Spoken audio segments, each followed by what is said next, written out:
That sickeningly sweet smile on my mother-in-law's face as she handed me eviction papers from my own home still haunts my nightmares. I should have seen it coming. The calculated moves, the secret meetings with my husband, the helpful financial advice. But this time Vivian wasn't just meddling, she was orchestrating my complete destruction. I'm Nora, and at 34, I never imagined I'd be 7 months pregnant and sobbing in a roadside motel while the house I helped pay for slipped through my fingers. Before we jump back in, tell us where you're tuning in from, and if this story touches you, make sure you're subscribed. Because tomorrow, I've saved something extra special for you. Looking back, the warning signs were everywhere. The way she'd casually mention which neighborhoods were appropriate for her son. How she'd squeeze my arm just a little too tight when pointing out features in houses she approved of. The careful way she'd ask about our budget, eyes narrowing when I'd mention my contribution from years of saving? Don't worry about the money, dear, she'd say to me while looking at her son Drew. Family takes care of family. Drew and I had been married for 3 years, and for 3 years, Vivian had been a constant shadow over our relationship. The weekly dinners at her sprawling colonial home. The unexpected visits to our apartment. The phone calls that always seemed to come right when Drew and I were in the middle of important conversations. She's just lonely since Dad died, Drew would explain, his voice tinged with that familiar guilt she wielded like a weapon. She means well. But meaning well doesn't explain why she kept an emergency key to our apartment even after we asked for it back. It doesn't explain why she rearranged our furniture while we were at work, or why she once threw away my grandmother's hand-knitted blanket because it was ratty and embarrassing. Still, I never expected this. I never thought she'd go this far. It started innocently enough. Drew got a promotion at the architecture firm, and we finally had enough for a down payment on a modest home. We'd been searching for months when Vivian mentioned her bridge partner Harriet was selling her daughter's house, a charming craftsman just 10 minutes from downtown Oak Ridge. Perfect location, great bones, and under market value, Vivian cooed. Harriet would be so pleased to keep it with a family she knows. The house was beautiful, hardwood floors, built-in bookshelves, a bay window that caught the morning light. Perfectly. I could immediately envision our future there. A nursery painted soft yellow, summer barbecues in the backyard, a lifetime of memories waiting to be made. It needs work, I said, noting the outdated kitchen and the bathroom that clearly hadn't been touched since the 1980s. Cosmetic issues, Vivian dismissed with a wave of her manicured hand. Drew can handle those, can't you, sweetheart? He's always been so handy. Drew nodded, already measuring the living room windows with his eyes, the architect in him seeing not what was, but what could be. We should think about it, I said cautiously. Get an inspection, talk to a realtor. Oh, there's no time for all that, Vivian insisted. Harriet has other interested parties. You need to decide now. That should have been my second warning, the rush, the pressure, the convenient elimination of standard home buying procedures. But Drew was already sold, sketching renovation plans on a napkin as we stood in the future kitchen. This is it, Nora, he said, eyes bright with excitement. Our first home. I relented. The price was good, the location ideal. Despite my misgivings about Vivian's involvement, I wanted this fresh start for us. More importantly, I wanted it before the baby came. The next few weeks were a whirlwind. Paperwork, bank appointments, and endless calls with Vivian, who insisted on being part of every step. She even recommended her personal lawyer, Bernard, to handle the closing. He's been handling my affairs for decades, she explained. I trust him implicitly. The day we signed the papers, Bernard laid out stacks of documents while Vivian hovered nearby, occasionally pointing out where we needed to initial. This is standard, she assured me when I began reading through one particularly dense document. Just legal jargon. I should have read every word. I should have hired my own lawyer. I should have trusted my instincts about Vivian from the very beginning. But I didn't. I signed where Bernard indicated, too excited about finally having our own place to question the process. Drew and I took our new keys and spent that evening in our empty living room, planning our future on the hardwood floor, my back against his chest, his hands cradling my growing belly. We moved in the following weekend. Drew's colleagues helped with the heavy furniture, and my sister Penny drove 3 hours with her pickup truck loaded with housewarming gifts. Vivian arrived last, carrying nothing but a small plant and a folder of paint swatches, more appropriate than whatever you've chosen. The first month was blissful despite Vivian's near-daily visits. Drew started renovating the kitchen, installing new cabinets and countertops on weekends. I set up the nursery, painting clouds on the ceiling while talking to our unborn daughter about all the adventures we'd have in our new home. Then came the leak. A slow drip from the upstairs bathroom that stained the living room ceiling.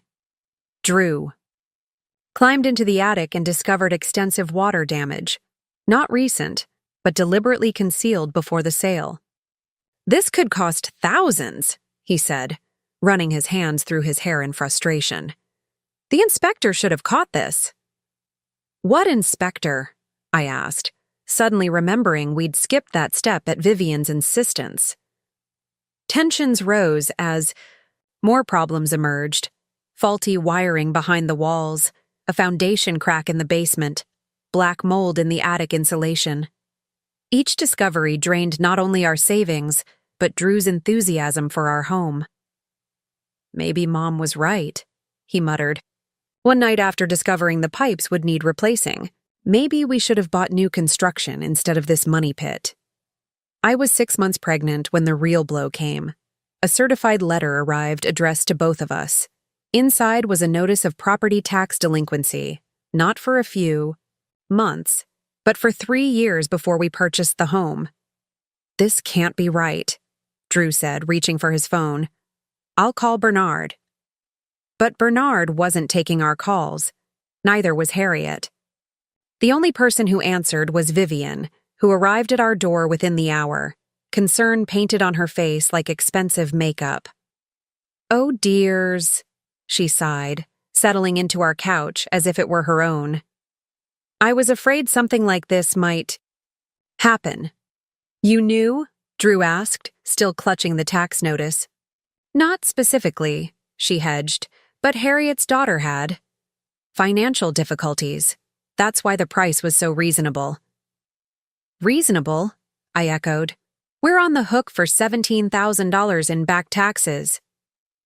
"Well," Vivian said, straightening her silk scarf, "I might have a solution." "A solution?" Drew perked up immediately, his architect's mind already seeking the quickest path through this labyrinth of problems. "What kind of solution?" Vivian set her designer handbag on our coffee table, the one I'd refinished myself, and extracted a folder with the precision of a surgeon. Everything about her was calculated, from the sympathetic tilt of her head to the way she positioned herself between Drew and me on the sofa. "I could help with the tax burden," she said, her voice dripping with manufactured generosity. "As a loan, of course." "We can't accept that," I said quickly. "We'll figure something out ourselves." Vivian's smile tightened at the edges. "Dear, in your condition, stress isn't good for the baby. Think about your daughter." The baby card. Classic Vivian manipulation, wrapping control in the guise of concern. "What would be the terms?" Drew asked, ignoring my warning glance. She slid the folder toward him. "Nothing too formal between family. I invest in the property, you make improvements, and we all benefit. The neighborhood is up and coming, after all." "Invest how exactly?" I pressed. "I'd cover the back taxes and necessary repairs. In exchange, I'd hold a partial stake in the property, just on paper, of course, for tax purposes." "What percentage?" My question hung in the air like the dust motes floating through the late afternoon sunlight. 49%. Vivian's eyes never left Drew's face. Hardly even half. The room seemed to tilt beneath me. That's almost our entire investment. We've already put all our savings into the down payment and initial repairs. Vivian sighed, heavily, as if explaining simple arithmetic to a particularly slow child. Preparing and narrating this story took us a lot of time, so if you are enjoying it, subscribe to our channel. It means a lot to us. Now back to the story. Nora, the house needs at least $50,000 in repairs. That's on top of the $17,000 in back taxes. Where will that money come from? Your part-time graphic design work? The savings you've already depleted? Drew shifted uncomfortably. She's not wrong about the numbers, Nora. We could get a home equity loan, I suggested. Or I could pick up more freelance projects. While preparing for a newborn? Vivian arched a perfectly penciled eyebrow.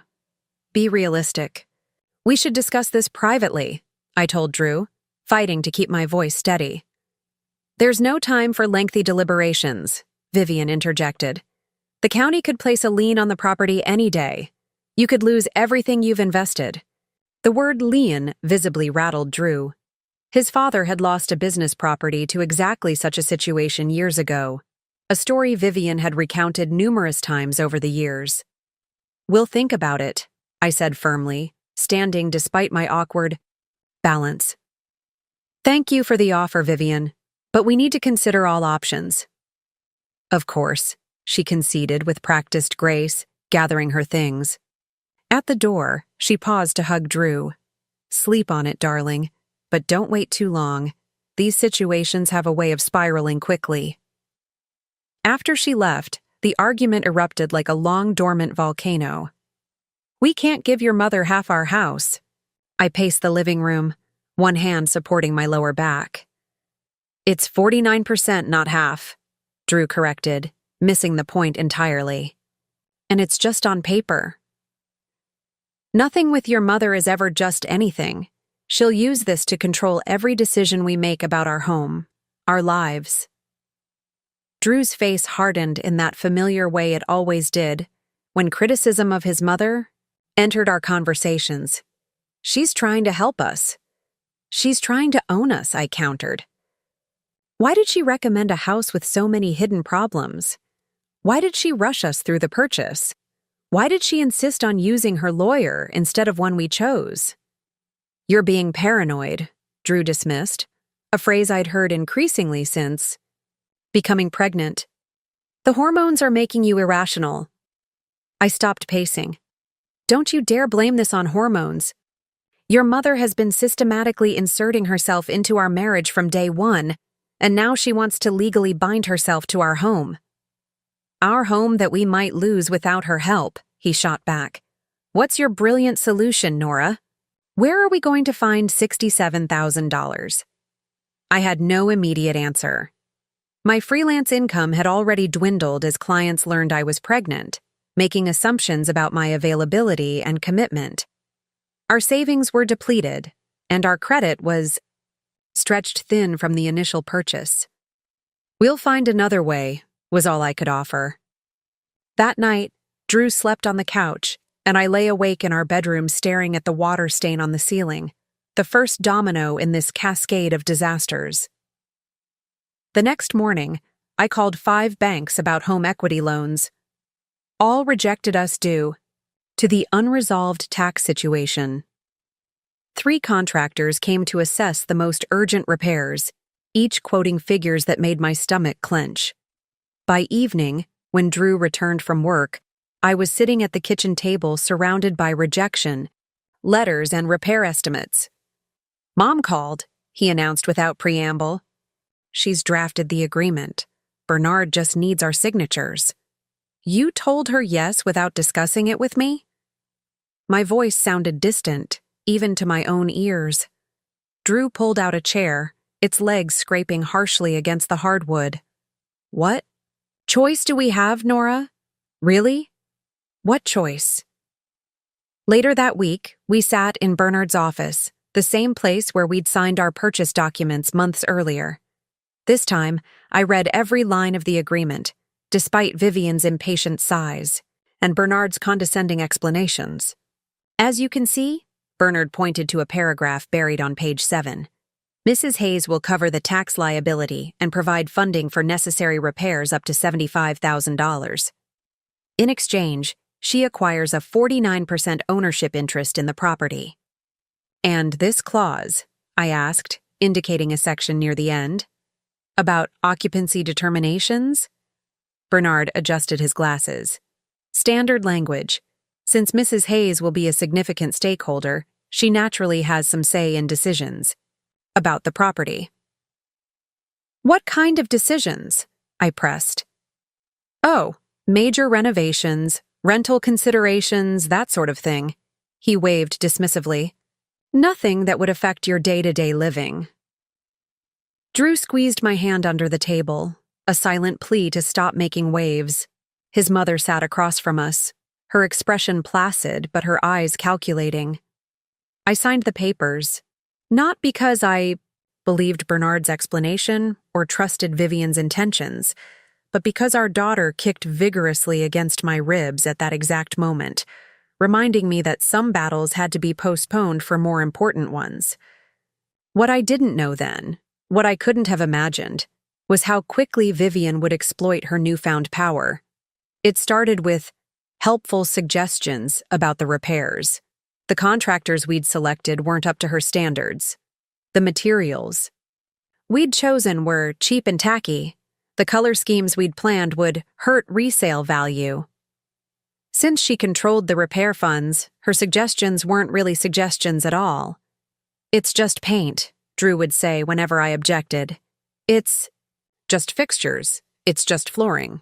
Why fight over details? But it wasn't just about aesthetic details. It was about control, about slowly erasing my presence from every corner of our home. Then came the weekly investment meetings, where Vivian would review expenditures and progress. These quickly evolved into critical assessments of my housekeeping, my pregnancy diet, my birth plan. I'm just concerned, she'd tell Drew later. Nora seems so overwhelmed. By my 8th month of pregnancy, Vivian had a key to our house, for emergencies, and used it liberally. I'd come home from doctor's appointments to find my carefully organized baby clothes rearranged, my birth books replaced with parenting, guides Vivian approved of, my home office increasingly cluttered with her belongings as she temporarily stored things in what she called the extra room. Our home no longer felt like ours. It had become an extension of Vivian's domain, with Drew and me merely occupants on increasingly shaky ground. The breaking point came 3 weeks before my due date. I waddled into our kitchen, now redone, in Vivian's preferred cream and sage color scheme instead of the bright yellows and blues I'd chosen, to find my mother-in-law and a woman I'd never seen before measuring the adjacent spare room. This would make a lovely sitting area, the stranger commented, making notes on a small pad. The morning light is perfect for reading. Exactly what I thought, Vivian agreed, not even acknowledging my presence in the doorway. We'll need to remove that cluttered desk, of course. That cluttered desk is my workspace, I said, one hand instinctively protective over my belly. Who is this person, and why are you planning changes to our home? Vivian turned with exaggerated surprise. Nora! I thought you had that birthing class today. It was canceled. Who is this? I repeated. This is Patrice, my interior designer. Vivian's tone suggested this was a perfectly normal situation. Since we're making so many improvements to the property, I thought we'd get professional input. For what purpose exactly? I asked, though I already knew. The dread that had been building for months crystallized into certainty. The guest, sweet, of course. Vivian smiled that honeyed smile that never reached her eyes. Since I'll be here to help with the baby for those first crucial months. No. The word fell from my lips like a stone. Absolutely not. Patrice glanced between us, clearly sensing the tension. Perhaps I should come back another time. Nonsense, Vivian dismissed. Nora's just hormonal. Expectant mothers get so territorial, don't they? My son will see the practicality of the arrangement. I stepped fully into the room, blocking their access to my office space. My husband and I have already discussed postpartum arrangements. We agreed we need time to bond as a new family. This was true, though Drew's commitment to that agreement had weakened with each passing week of Vivian's influence. "Plans change," Vivian said simply. "Drew called me this morning after your doctor mentioned the possibility of a C-section. You'll need significant help, and who better than family?" My doctor had mentioned no such thing. The pregnancy had been textbook perfect. Ironically, the only smooth aspect of our lives lately. The lie was so blatant I almost laughed. "My doctor said nothing about a C-section yesterday," I countered. "And even if she had, that would be a private medical matter between me, my husband, and my healthcare providers." Vivian's expression hardened momentarily before she recovered her practiced smile. Drew must have misunderstood something then. Regardless, Patrice and I are just exploring options. As a 49% stakeholder in this property, I have every right to discuss potential improvements. "Improvements to our home, not your personal suite," I said, my voice rising despite my efforts to remain calm. "The agreement clearly states I have input on all structural and design modifications," Vivian replied, her tone cooling. "Section 12, paragraph 4, if you've forgotten." Of course she had memorized the exact clause. I hadn't forgotten it. I'd spent nights poring over that contract, searching for loopholes, any escape from the web she'd spun around us. "Patrice," I addressed the designer directly. "I apologize, but this isn't a good time. We're not making any decisions about this space today." The woman nodded, clearly uncomfortable. "I'll touch base later, Vivian." She gathered her materials quickly and excused herself, leaving me alone with my mother-in-law. As soon as the front door closed, Vivian's facade dropped. "You're being unreasonable." Drew and I discussed this extensively. "Behind my back," I said flatly. Again. "Because you overreact to everything." She gestured dismissively toward my belly. "This pregnancy has turned you paranoid and controlling. Drew is worried about your mental state." The accusation landed like a physical blow. Drew and I had drifted apart over the past few months. But had he really been discussing my mental state with his mother? "Get out," I whispered, then louder. "Get out of my house, Vivian." "I believe you mean our house," she corrected, retrieving her designer handbag from the counter. "I'll speak with Drew tonight. He'll help you understand this arrangement is for the best." After she left, I sank onto the kitchen floor, my back against the cabinet she'd selected, and sobbed until I could barely breathe. When I finally managed to pull myself together, I called my sister Penny, the only person who truly understood the situation. "Move in with me," Penny offered immediately after I recounted the incident. "Today. Right now." "I can't just leave," I protested weakly. "This is my home too. And what about Drew?" "What about him?" Penny's voice hardened. "He's chosen his side repeatedly, Nora. He's allowing his mother to take over your life at the exact moment you need him most." "It's complicated," I said, the phrase I'd been using to excuse Drew's behavior for months. "The house, the money situation—" "It's not complicated," Penny interrupted. "It's crystal clear. Vivian is using this house to control both of you, and Drew is letting her. The question is, are you going to let her too?" I didn't have an answer. That evening, I confronted Drew as soon as he arrived home. "Your mother is planning to move in," I said without preamble. "She brought an interior designer to convert my office." Drew set down his briefcase with deliberate care. "She mentioned, you were upset about this." "Upset? I'm furious. How could you discuss this with her but not with me?" "Because I knew you'd react exactly like this," he sighed, loosening his tie. "Mom is trying to help, Nora. After the baby comes, we'll need support." "We need boundaries," I countered. "Your mother already controls our renovations, our finances, and increasingly, Our marriage. Now she wants to live here? Temporarily, Drew clarified, as if that made it better. Just until you're back on your feet. And who decides when? That is, your mother. You? When does our life become our own again, Drew? He ran a hand through his hair, a gesture of frustration I'd seen increasingly often. You're being dramatic. It's a practical solution to a temporary problem. The problem isn't temporary, I insisted. It's Vivian's constant interference in our lives. She saved our house. Drew's voice rose for the first time. Without her, we'd be bankrupt and homeless. A little gratitude wouldn't hurt. Gratitude? I echoed in disbelief. She manipulated this entire situation from the beginning. She steered us toward a house with hidden problems, rushed us through the process without proper inspections, and then swooped in to save us by taking half. Ownership. Does none of that seem suspicious to you? Now you're being paranoid, Drew dismissed. Why would my mother deliberately create problems just to solve them? To maintain control, I said, the pieces falling into place as I spoke. To ensure you remain dependent on her, just like you've been since your father died.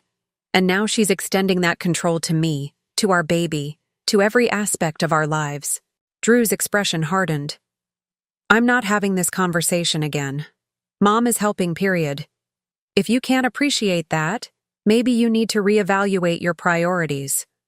My priority is our family, you, me, and our daughter, not Vivian. She is family, Drew insisted. Not in our marriage she isn't, I countered. At least she shouldn't be. We went to bed angry, backs turned to each other in the darkness. The next morning, Drew left for work without saying goodbye. Another first in our relationship. By mid-afternoon, Vivian was back, this time with a contractor. I watched from the nursery window as they toured the backyard, gesturing toward spaces where, I assumed, more of Vivian's improvements would soon manifest. I called Penny again. I need some time to think, I told her. Can I stay with you for a few days? Pack your bags, she replied without hesitation. I'll be there in an hour. I packed methodically. Clothes, toiletries, the few mementos that were exclusively mine. Looking around our bedroom, I realized how few things truly reflected me anymore. The comforter was Vivian's choice. Higher thread count, dear. The curtains, too. Proper light control for proper sleep. Even the arrangement of furniture. Feng. Shui is essential for harmony.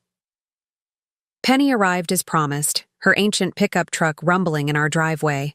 Vivian, still in the backyard with the contractor, straightened immediately at the sound. Going somewhere? She asked, striding toward us as Penny helped load my suitcases. I'm staying with Penny for a few days, I said, not meeting her gaze. Does Drew know about this? Her tone implied I needed his permission. I'll call him. Later. Vivian's expression shifted to concern so artificial it nearly made me laugh. Nora, in your condition, you shouldn't be making impulsive decisions. The stress isn't good for the baby. What's not good for the baby, Penny interjected, is watching her mother be systematically erased from her own home. Vivian stiffened. This is a family matter. She is family, I said, echoing Drew's words from the night before, but with very different meaning. As we drove away, I watched Vivian in the side mirror, phone already at her ear. Calling Drew, no doubt, to spin this latest development into further evidence of my instability. Penny's apartment was small but welcoming. A graphic designer like me, she'd created a space that burst with color and personality, everything our house had gradually lost under Vivian's influence. Stay as long as you need, she said, helping me settle onto her pull-out couch. This might not be a luxury craftsman, but at least it's Vivian-free. Drew called that evening, his voice tight with controlled anger. What are you doing, Nora? Mom said you packed suitcases and left with Penny. I need some space to think, I explained. This situation with your mother is untenable. So you just leave? Without discussing it with me? The irony wasn't lost on me. Like you discussed your mother moving in with us? Silence stretched between us, filled with all the things we'd left unsaid over the months. Come home, he finally said, his voice softening. We can work this out. How? You've chosen your mother's side in every disagreement we've had. Nothing. I say seems to matter anymore. That's not true, he protested. I'm trying to balance everyone's needs. Except mine don't seem to factor into the equation, I pointed out. I need our home to be ours, Drew, not your mother's newest renovation project. She's invested a lot of money. It's not about the money, I interrupted. It's about boundaries, respect, and partnership. I'm supposed to be your partner, but lately, it feels like I'm just an inconvenience in your relationship with Vivian. More silence. Then, when are you coming back? I don't know, I admitted. I need to figure some things out. The nursery is ready, he offered, as if this might sway me. Mom hired someone to finish the clouds you were painting on the ceiling. The statement, intended as an enticement, only reinforced my decision to leave. Even my unfinished project for our daughter couldn't remain mine. I'll call you tomorrow, I said instead of screaming all the things I wanted to say. Days at Penny's turned into a week. Drew called daily, his tone vacillating between concern, frustration, and bargaining. Vivian sent texts that thinly veiled threats as worries. Drew is beside himself with worry. This kind of stress could affect his work performance. The doctor says the baby could come early with stress. You're putting both of you at risk. Bernard mentioned that abandonment could affect certain legal standings regarding the property. That last one caught my attention. I forwarded it to my friend Renee, who happened to be a real estate attorney. Her response was immediate. Call me now. Over coffee at her office the next day, Renee reviewed a copy of our agreement with Vivian that I'd brought along. This is... She trailed off, flipping through the pages with increasing concern. Nora, this is predatory. No, it's not great, but... No, you don't understand, Renee interrupted. This clause here about occupancy determinations? It essentially gives Vivian the right to determine who lives in the house. What? That's not what Bernard said it meant. Bernard works for Vivian, not you, Renee reminded me gently. This agreement is structured to gradually shift control of the property to her, not just ownership percentages. My hands trembled as I accepted the document back. So legally, could she? Evict you? Potentially, yes. Especially with this clause about harmonious household maintenance. It's deliberately vague, which gives her leverage. I felt sick. What about Drew? The agreement lists both of you as owners of the remaining 51%. But there's language here about primary decision-makers that seems to privilege Drew's position in case of disagreement between co-owners. She's planned for everything, I whispered, the full weight of Vivian's manipulation finally clear. Almost everything, Renee corrected. Have you checked the original deed? The one from when you purchased the house? I shook my head. Everything went through Bernard. Get a copy, Renee advised. There might be something there that could help. When I returned to Penny's apartment, there was a voicemail from Drew. Mom's lawyer sent some papers for you to sign. His voice sounded strained. Something about formalizing the living arrangements. Call me back. Instead, I called the county records office. The original deed would be public record, and I needed to see exactly what Bernard had filed months ago when we thought we were simply buying our first home. What I didn't expect was the phone call that came at 11 p.m. that night, jolting me from restless sleep on Penny's couch. Nora? Drew's voice was panicked. Where are you? At Penny's. You know that, I said, instantly alert. What's wrong? Mom came over with Bernard and some papers. She said since you've abandoned the property, we need to formalize the new arrangement. They had some document about transferring ownership percentages. My heart raced. Please tell me you didn't sign anything. I almost did, he admitted. But then Bernard mentioned something about your voluntary surrender of residence rights, and it felt wrong. I told them I needed to read everything first, and Mom got angry. Really angry. I've never seen her like that. What happened? I pressed, fully awake now. She said I was being ridiculous, that this was a simple formality given your unstable condition. I could hear the confusion in his voice. She talked about me like I wasn't even there, telling Bernard to explain it in simpler terms, so I'd understand what was best for me. That's how she talks to me all the time, I said quietly. I know. His voice broke. I see it now. I'm so sorry, Nora. I didn't want to believe. She's my mother. Drew.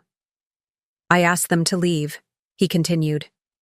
Bernard tried to insist, but I told them I'd call my own lawyer in the morning. Mom said. He hesitated. Mom said I was throwing away everything she'd done for me, just like your bad influence would ruin my life. The silence between us felt different this time, not hostile, but shared, as if we were finally seeing the same truth. Can we talk? He asked finally. In person? There's something I need to show you about the house. Something I found while looking for the original paperwork. What kind of something? I'm not sure, he admitted. But I think it's important. And Nora? I think you were right.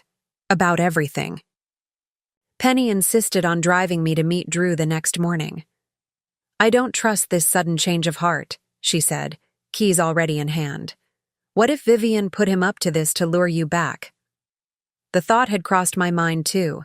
After months of Drew siding with his mother, his midnight epiphany seemed almost too convenient. But the pain in his voice had sounded genuine, and something about the way he'd described Vivian's reaction resonated with my own experiences.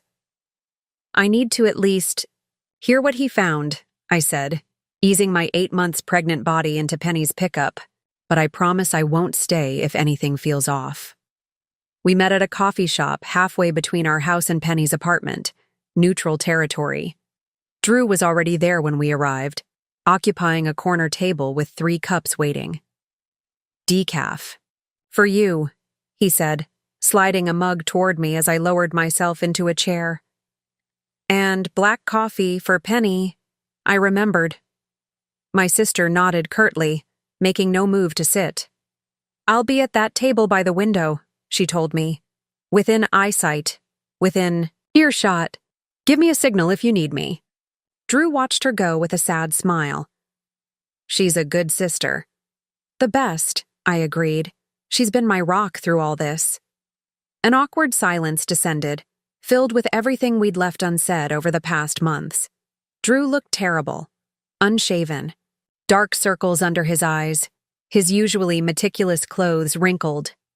For the first time in a long while, I saw my husband without Vivian's shadow over him.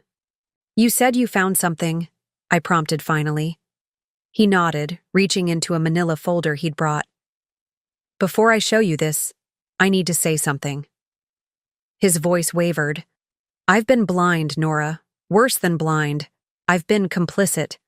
Everything you said about Mom's controlling behavior, her manipulation, her interference, you were right, and I refused to see it. What changed? I asked, my hand instinctively moving to my belly as our daughter kicked vigorously. Last night, he said, watching her talk to Bernard about me like I was a child incapable of making decisions. It was like seeing her clearly for the first time. And then I realized, this is how she's been treating you all along, and I let it happen. I enabled it. Tears welled in his eyes. I kept telling myself she was helping us, saving our home, looking out for our future. But it was never about helping. It was about control. And I gave it to her. Part of me wanted to comfort him, but a stronger part remained cautious. This revelation comes very late, Drew. After months of choosing her side, of dismissing my concerns as hormonal overreactions. I know, he acknowledged, wiping his eyes roughly. I don't expect you to forgive me right away. Maybe not ever. But I need to show you what I found when I was looking through our closing paperwork last night. He slid a document across the table, a copy of our original deed from the day we purchased the house. Look at the ownership section. I scanned. The legal language, not immediately seeing what had prompted his urgent call. It lists both our names as joint tenants. That's what we expected. Keep reading, he urged. The inheritance clause. My eyes fell on a paragraph near the bottom of the page, one I'd glossed over during the chaotic closing day months earlier. In the event of sale or transfer of partial ownership, the remaining original joint tenants shall maintain right of first refusal for any subsequent transfers. Should transfer occur without satisfying this condition, all partial ownership interests revert to the original joint tenants as recorded in this deed. I looked up, confusion. Giving way to realization. It means, Drew said, leaning forward, that legally, Mom should have offered us the chance to buy back the shares before transferring any ownership to herself. The 49% she owns isn't valid because that right of first refusal was never honored. My mind raced through the implications. But we couldn't have afforded to buy anything back. That was the whole point of her solution. We needed her money. True, Drew conceded. But the clause doesn't say we had to exercise the right, only that it had to be offered. Bernard never mentioned this, and I'm certain it wasn't in any of the documents we signed with Mom. Because Bernard works for Vivian, I echoed Renee's words. He deliberately concealed this clause from us. Drew nodded grimly. I called a colleague this morning, Paul Fisher from the firm's legal department. He confirmed that if this clause wasn't explicitly waived in our agreement with Mom, her ownership stake could be legally challenged. For the first time in months, I felt a flicker of hope. So, what does this mean for us, practically speaking? It means we have leverage, Drew said. It means we can fight back. Your mother won't give up easily, I warned. You saw how she reacted last night just to you delaying a signature. Imagine her response to being told her ownership claim isn't valid. Drew's expression hardened with a determination I hadn't seen in a long time. I know. That's why I've spent the morning making calls. Paul referred me to a property rights attorney who can represent us. I've moved our savings to a new account Mom can't access, and I've changed the locks on the house. I stared at him, simultaneously impressed and wary. You changed the locks? After what happened last night, I realized she might try to take more drastic steps. The contractor she hired mentioned she'd been discussing renovations that would start once the ownership transition was complete. I don't know what she was planning, but I'm not taking chances. Penny approached, unable to contain her curiosity any longer. Everything okay over here? I handed her the deed with the crucial clause highlighted. As she read, her eyebrows rose steadily. Well, well, well, she murmured. Vivian's legal chess game just got a lot more interesting.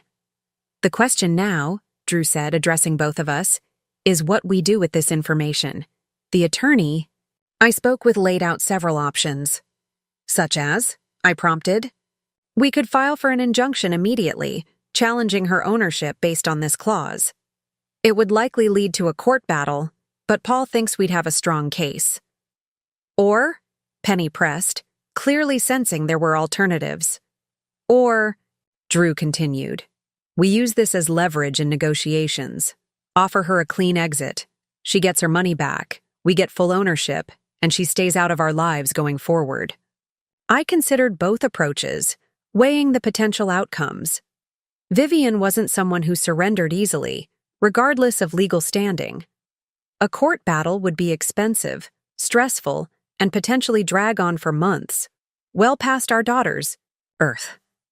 There's a third option, I said slowly, an idea forming as I spoke. One that gives us the satisfaction of confrontation while avoiding a lengthy legal process. Drew and Penny leaned forward, intrigued. We call a meeting, I explained, with Vivian, Bernard, and us, plus our new attorney. We present the clause, demonstrate how their agreement violated it, and then offer our terms. Which would be? Drew asked. She surrenders all ownership claims immediately. In exchange, we'll repay her investment over time, with interest, but as a proper loan, with fixed terms, not an ownership stake. She'll never agree to that, Penny scoffed. She wants control, not just money. Exactly, I smiled grimly. When she refuses, we reveal that we've already filed the paperwork challenging her ownership. She can either accept our reasonable repayment plan or risk losing everything in court, including the money she's already invested. Drew's eyes widened. A bluff? Not entirely, I clarified. We'll have the paperwork prepared and ready to file. She just doesn't need to know we haven't submitted it yet. Devious, Penny grinned approvingly. I like it. Drew looked less certain. You don't know my mother like I do. She'll see this as a declaration of war. It is a declaration of war, I said firmly. One she started the moment she decided to use our home as a weapon against us. The difference is, we now have ammunition of our own. As our daughter kicked against my ribs, I placed both hands on my swollen belly, my resolve strengthening. This isn't just about us anymore, Drew. It's about creating a safe, stable home for our child, one free from Vivian's manipulations. Drew covered my hands with his, the first physical contact between us in weeks. You're right. We need to end this cycle now before our daughter is born. So we're decided? I asked, looking between my husband and my sister. We confront Vivian with what we know? Penny nodded firmly. I'm behind you 100%. Drew took a deep breath, then squeezed my hands. Let's reclaim our home. As we left the coffee shop, a text message from Vivian lit up Drew's phone. Bernard has finalized the residence agreement. We'll need Nora's signature by tomorrow to proceed with the planned improvements. I've scheduled contractors for next week. Drew showed me the message, his jaw tight with anger I'd never seen directed at his mother before. Perfect timing, he said. Let's schedule our meeting for tomorrow. At the house, I added. Our house. Back at Penny's apartment, we spent the afternoon preparing. Drew called the attorney, explaining our strategy and requesting his presence at tomorrow's meeting. I created a detailed timeline of Vivian's involvement in our home purchase, highlighting each suspicious coincidence and manipulation. What if she brings reinforcements? Penny asked as evening fell. More lawyers or witnesses to paint you as the unstable pregnant woman abandoning her home. Then we adapt, I said with more confidence than I felt. The facts and the law are on our side. Besides, Vivian relies on privacy for her manipulations. She won't want an audience for this. Confrontation. Drew nodded in agreement. She cultivates this image of the perfect, supportive mother-in-law. The last thing she'll want is witnesses to the ugliness beneath that facade. That night, for the first time in weeks, Drew stayed at Penny's apartment, sleeping on a camping mattress beside the pull-out couch where I lay. As we switched off the lights, he whispered into the darkness. I'm sorry, Nora, for everything, for not seeing what was happening, for not protecting you and our daughter, for choosing wrong, again and again. I didn't immediately respond, the hurt of the past months still raw. I understand if you can't forgive me yet, he continued softly. But I need you to know. I'm choosing us now. You, me, and our daughter. And I'll keep choosing us, every day, no matter what happens tomorrow. I reached out in the darkness, finding his hand. One step at a time, I said finally. Tomorrow, we face Vivian, After that, we'll see. Sleep came fitfully, my mind racing with potential scenarios for the confrontation ahead. Would Vivian crumble when confronted with the truth, or would she fight even harder? Would Drew's newfound resolve hold in the face of his mother's inevitable emotional manipulations? Morning brought a flurry of activity. The attorney, Wilson Delgado, arrived at Penny's apartment for a final briefing before the meeting. Precise and confident, he reviewed our strategy and the relevant documents. This inheritance clause is quite clear, he confirmed, examining the deed. Your mother-in-law's claim to ownership is legally vulnerable. I've prepared both the negotiation terms and the court filing, should we need it. At 10 a.m., we pulled into the driveway of our Craftsman home. Vivian's luxury sedan was already parked out front, along with Bernard's town car. Ready? Drew asked, helping me out of Penny's truck. I placed a hand on my belly, feeling our daughter's reassuring movements. Ready. As we approached the front door, our front door, I felt a surge of determination unlike anything I'd experienced before. This wasn't just about reclaiming physical space.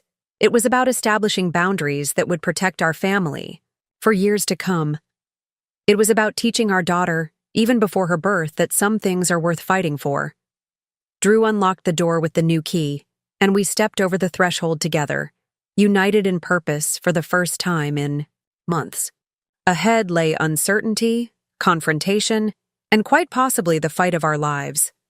But we were ready, because some battles aren't just about winning.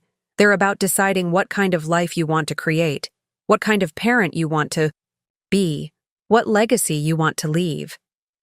And as we entered the living room where Vivian waited, perfectly poised in an armchair like a queen on her throne, I knew with absolute certainty this was the moment that would define our future.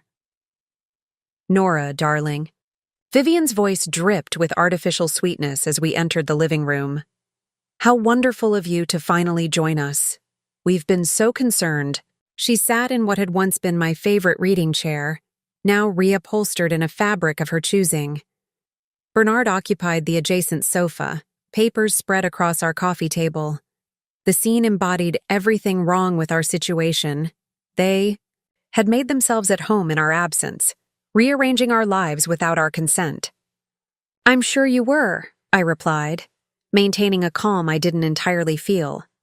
Drew's hand rested supportively at the small of my back as Wilson Delgado stepped forward, extending his business card to both Vivian and Bernard.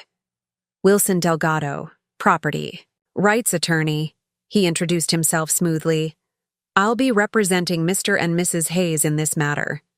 Bernard's eyebrows rose slightly, the first crack in his professional veneer. I wasn't aware legal representation was necessary for a simple family agreement. That characterization is precisely what we're here to discuss, Wilson replied, setting his briefcase on the edge of the coffee table.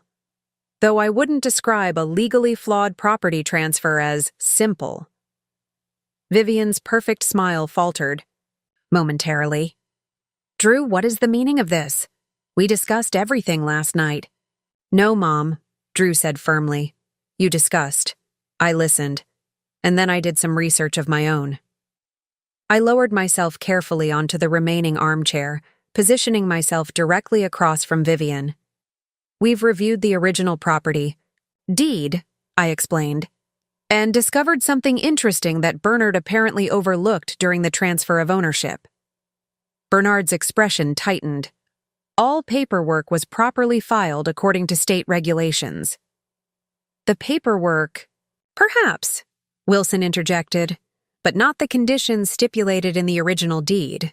He withdrew a copy of the document, highlighting the inheritance clause with a yellow marker before sliding it across the coffee table. This right of first refusal was never honored.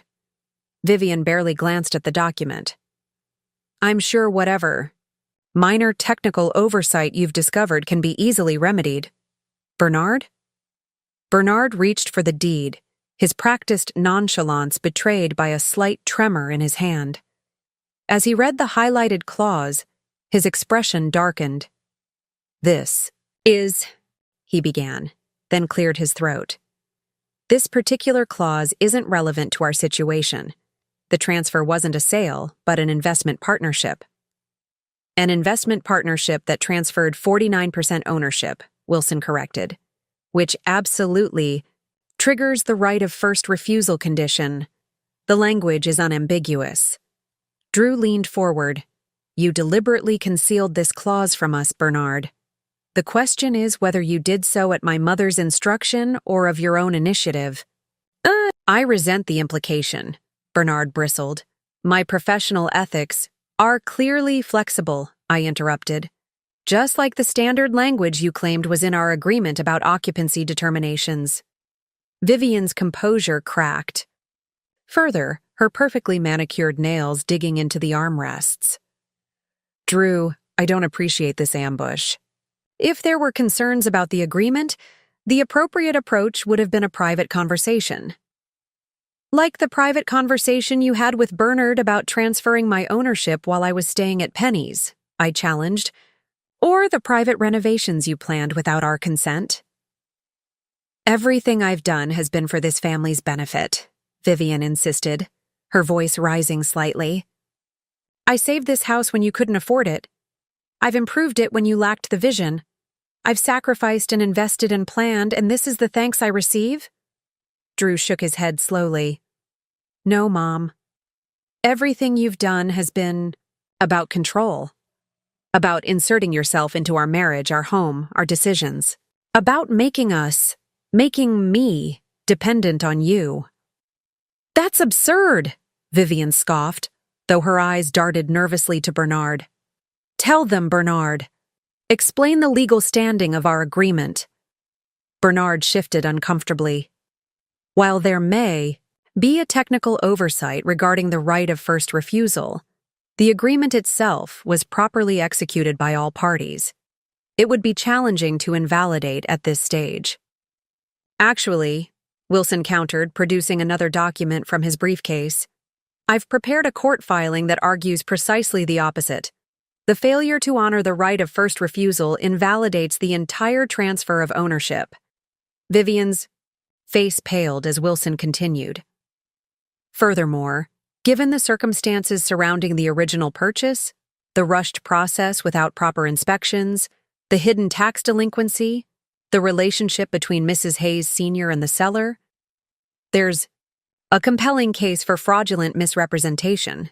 That's preposterous, Bernard sputtered. You have no evidence of any misrepresentation. I exchanged glances with Drew before addressing Vivian directly.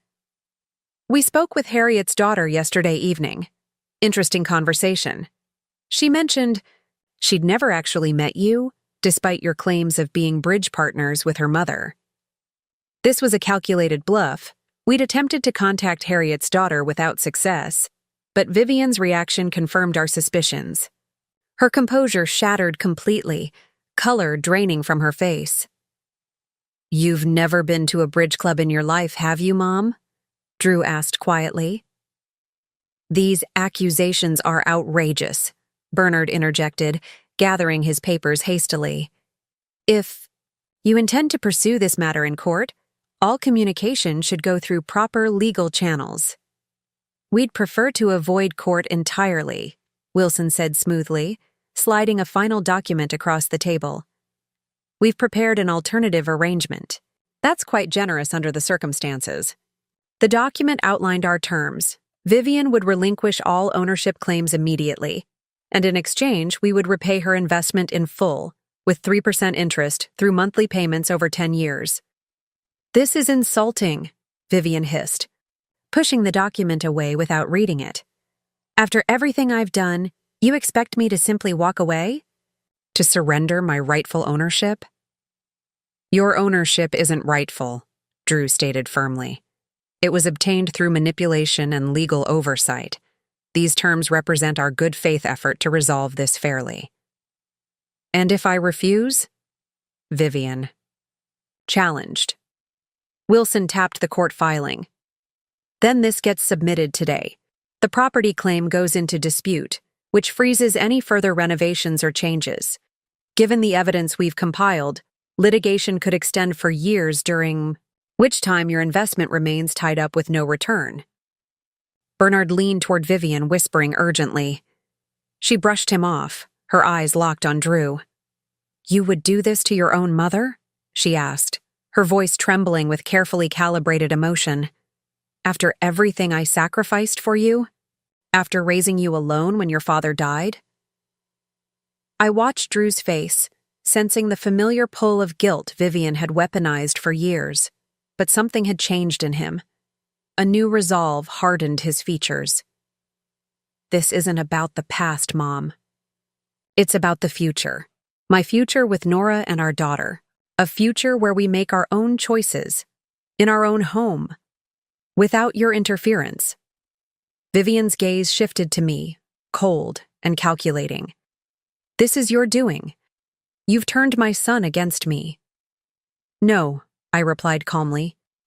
"You did that yourself when you decided ownership was more important than relationship, when control became more valuable to you than connection." For a fleeting moment, something like uncertainty flickered in Vivian's eyes, perhaps the first recognition that her carefully constructed plan was crumbling. Then her expression hardened into resolution. "Bernard!" she snapped, rising from the chair. "We're leaving! Prepare a response to these ridiculous claims." As they gathered their things, Wilson cleared his throat. "You have 48 hours to accept these terms before we file with the court.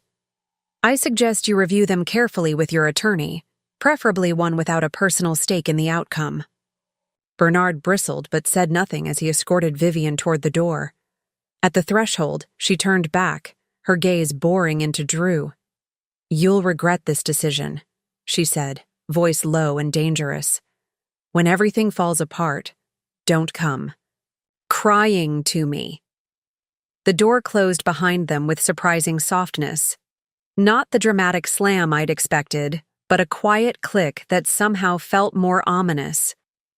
In the silence that followed, Drew slumped onto the sofa, exhaustion etched across his face. That went about as well as could be expected.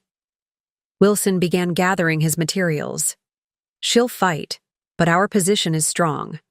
I wouldn't be surprised if Bernard advises her to accept the terms once he reviews everything more carefully." "You don't know my mother," Drew said grimly. "She never surrenders. She just changes tactics." I moved to sit beside him, resting, my head against his shoulder. "Then we'll be ready." "She won't wait 48 hours, I said, rubbing my lower back as Wilson departed with promises to remain on standby. "Vivian's already planning her countermove." Drew nodded grimly, locking the door behind our attorney. "I know. The question is, what form will it take?" We didn't have to wait long for our answer. Less than 3 hours after the confrontation, Drew's phone began buzzing incessantly. Missed calls from his architectural firm's partners, urgent text messages from colleagues, and finally, a formal email from the managing partner requesting an immediate meeting. "What's happening?" I asked as Drew stared at his phone in disbelief. "Mom happened," he said, showing me the email. "She's friends with Harold Winters, the founding partner. Look at the subject line. Concerning allegations regarding Hayes' family. Trust." I scanned the message, my stomach nodding as I read. The email referenced serious concerns brought to our attention and potential conflicts of interest requiring immediate clarification. "She's going after your job," I whispered, "because she can't control the house." Drew's expression hardened. "She knows exactly where to apply pressure. The firm has strict policies about financial disclosures and potential conflicts. If she's implied I've hidden financial arrangements or misused client information. But you haven't done any of those things." "Truth isn't the point," he replied, already typing a response. "The allegation alone creates doubt, and doubt is dangerous in a field built on trust and reputation." While Drew arranged to meet with the partners the following morning, I made calls of my own. First to Penny, updating her on the situation, then to Wilson, alerting him to Vivian's first counterattack. Classic deflection strategy, Wilson noted. She's creating a crisis in another arena to force you to abandon or delay the property challenge. Will it work? I asked. Not legally, he assured me. But psychologically? That depends on how well you both stand firm under pressure. The pressure escalated rapidly. By evening, Drew received a formal notice from the firm placing him on paid administrative leave, pending investigation of undisclosed financial entanglements that allegedly created conflicts with two major development projects. This is insane, Drew muttered, pacing our living room. She's fabricated connections that don't exist. I've never used firm resources for personal gain or shared confidential information. I watched him from the couch, one hand absently, rubbing my belly as our daughter kicked vigorously. She's trying to make you desperate enough to surrender the house claim. I know, he sighed, running his hands through his hair. And it might work. We're about to have a baby, Nora. If I lose my job over false allegations. We'll manage, I said with more confidence than I felt. My freelance work is picking up, and Penny's offered to let us stay with her as long as we need. Drew stopped pacing, his expression softening as he looked at me. You'd really give up the house? After everything? The house was never the point, I said quietly. It was what the house represented. Our independence, our future together. As long as we have that, we can rebuild anywhere. Before Drew could respond, his phone chimed with a text message from an unfamiliar number. He frowned as he read it. What now? I asked. It's from Harriet, he said, showing me the screen. The actual Harriet, not her daughter. She wants to meet us tomorrow morning. Says she has information about Mom we should know. I straightened, wincing at a twinge in my back. Do you think it's legitimate? The number matches the one in the original sale documents, Drew confirmed. But it could be a setup. We agreed to meet Harriet at a public cafe near the hospital, both for safety and because, at nearly 8 months pregnant, I wanted to be close to medical care just in case. The night passed fitfully, both of us too anxious for proper sleep, jumping at every sound outside our windows. Morning brought a fresh wave of tactics from Vivian, an email from our mortgage company citing concerns about ownership disputes and requesting immediate clarification. A voicemail from Bernard, suggesting that criminal charges for mortgage fraud could be considered if we proceeded with our claim. She's escalating, Wilson warned when we called him. These are intimidation tactics, but they show she's worried. Stay the course. The cafe was busy when we arrived, a good sign, as it meant witnesses if this was indeed some kind of trap. Harriet was already there, a petite woman in her 70s with silver hair and alert eyes that assessed us keenly as we approached. Drew and Nora Hayes, she said, extending a surprisingly firm handshake. Thank you for meeting me. You said you have information about my mother, Drew prompted after we ordered. Harriet nodded, her expression grave. I've known Vivian for over 30 years.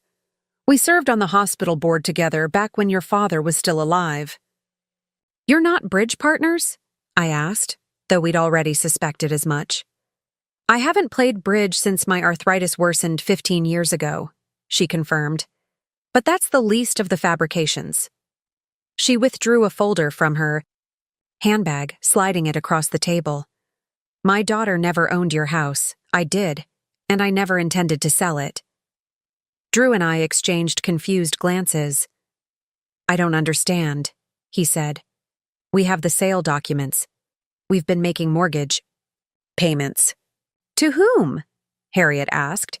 Check your statements carefully. The receiving entity is Hayes Family Holdings, not a traditional mortgage company. My hands trembled as I pulled up our online banking app, navigating to the mortgage payments. She was right.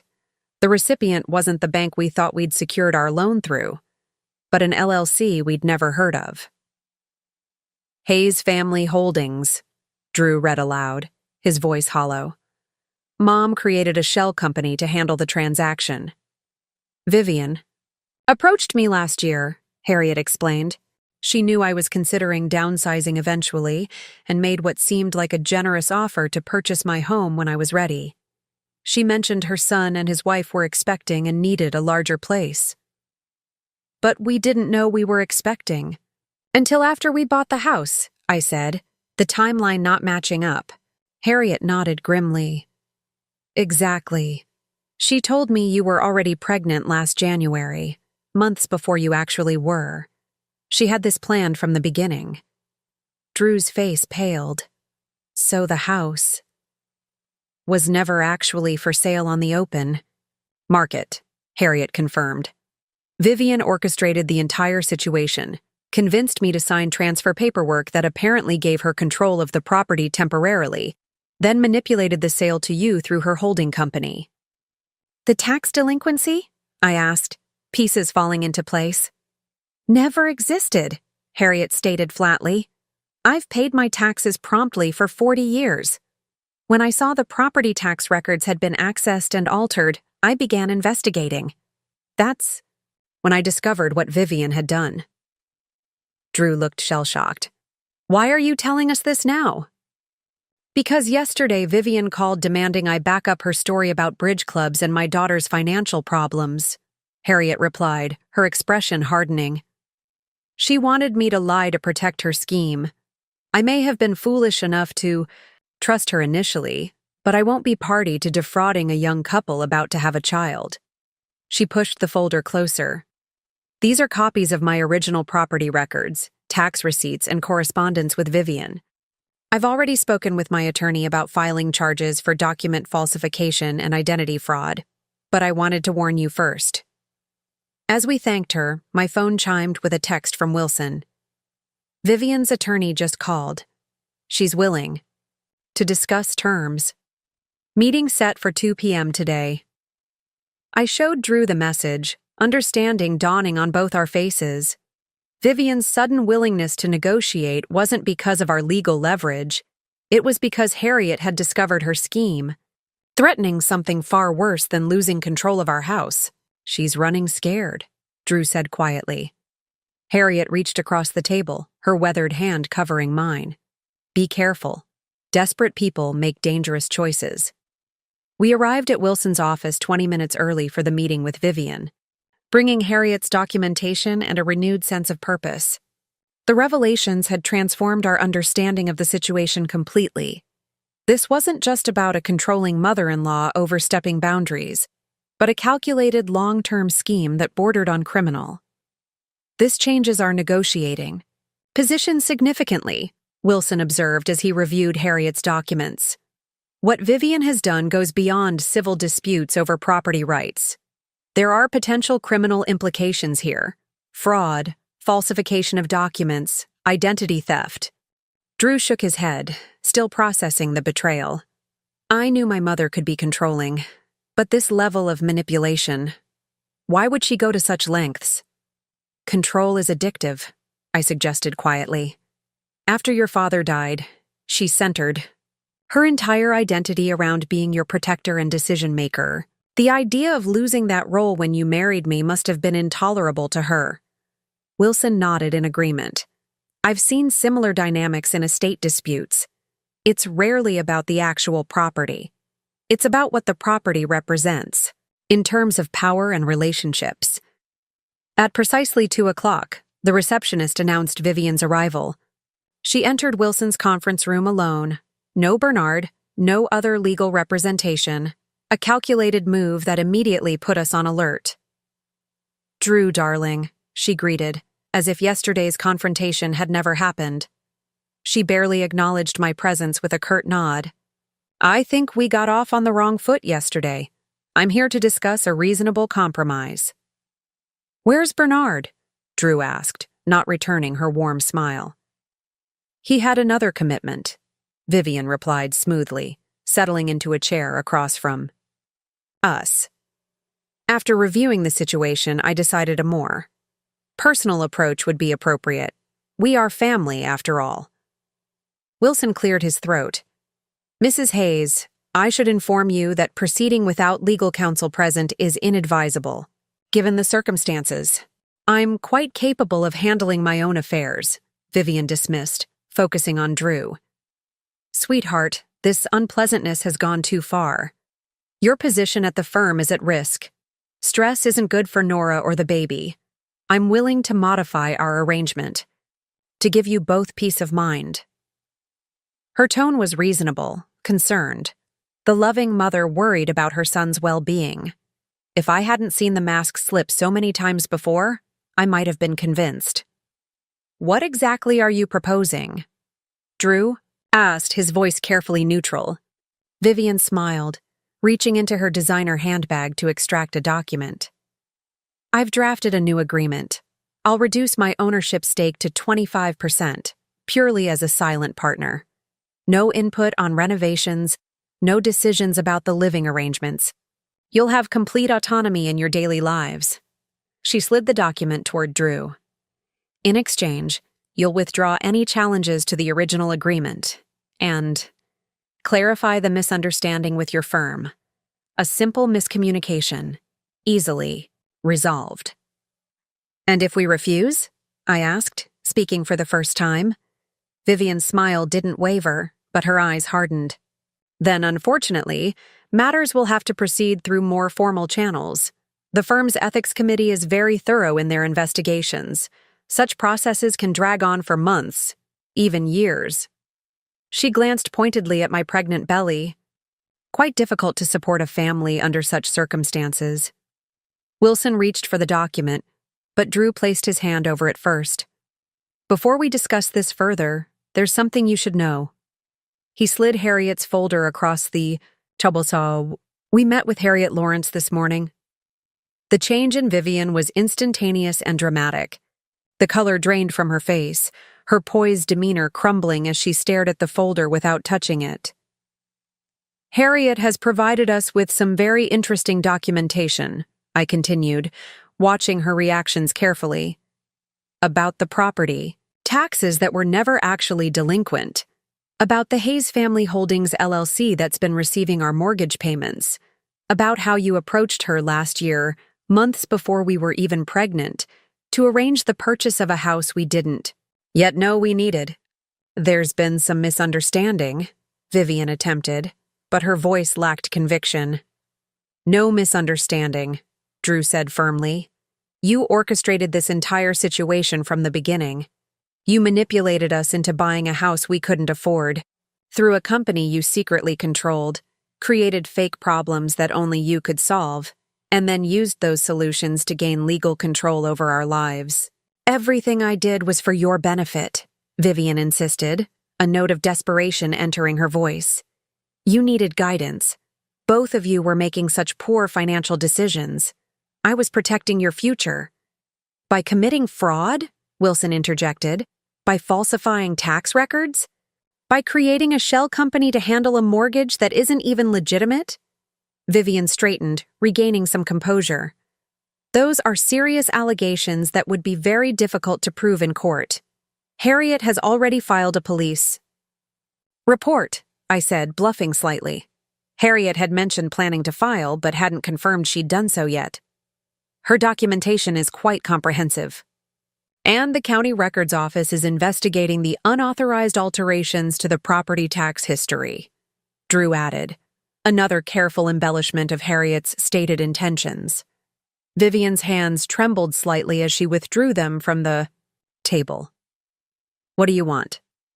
Full transfer of the property back to us, Wilson stated promptly. Dissolution of Hayes Family Holdings, LLC. Return of all mortgage payments made thus far, with interest. A legally binding agreement that you will have no financial claim on the property and no right to enter it without express invitation. Impossible, Vivian scoffed. You can't afford the house without my support. You never could. Actually, Drew countered, according to Harriet, the real value of the house is considerably less than what you led us to believe. Without the fictional tax delinquency and exaggerated repair costs, it's well within our budget. And the mortgage, We've been paying? I pressed. Where has that money been going, Vivian? Into Hayes Family Holdings accounts? Your accounts? She didn't answer, her gaze fixed on some middle distance as she calculated her options. When she finally spoke, her voice was cold and precise. You would do this to me? Threaten me with legal action? With criminal charges? Your own mother, Drew? You did this to yourself, Drew replied quietly. When you decided that controlling our lives was more important than loving us? Vivian stood abruptly. I need to consult with my attorney. This meeting is over. You have 24 hours, Wilson informed her. After that, we move forward with both civil and criminal proceedings. She paused at the door, turning, back with an expression I'd never seen before, not anger or calculation, but genuine fear. You don't understand what you're doing. This will destroy everything. No, I corrected her. It will just rebuild it, honestly. After she left, the three of us sat in silence for several moments, processing what had just occurred. She's cornered, Wilson observed. But that makes her unpredictable. Be prepared for one last desperate move. Drew nodded grimly. With my mother, the most dangerous moment is when she realizes she's lost control. What kind of move? I asked, one hand protective over my belly as our daughter kicked vigorously as if sensing the tension. Hard to predict, Wilson admitted.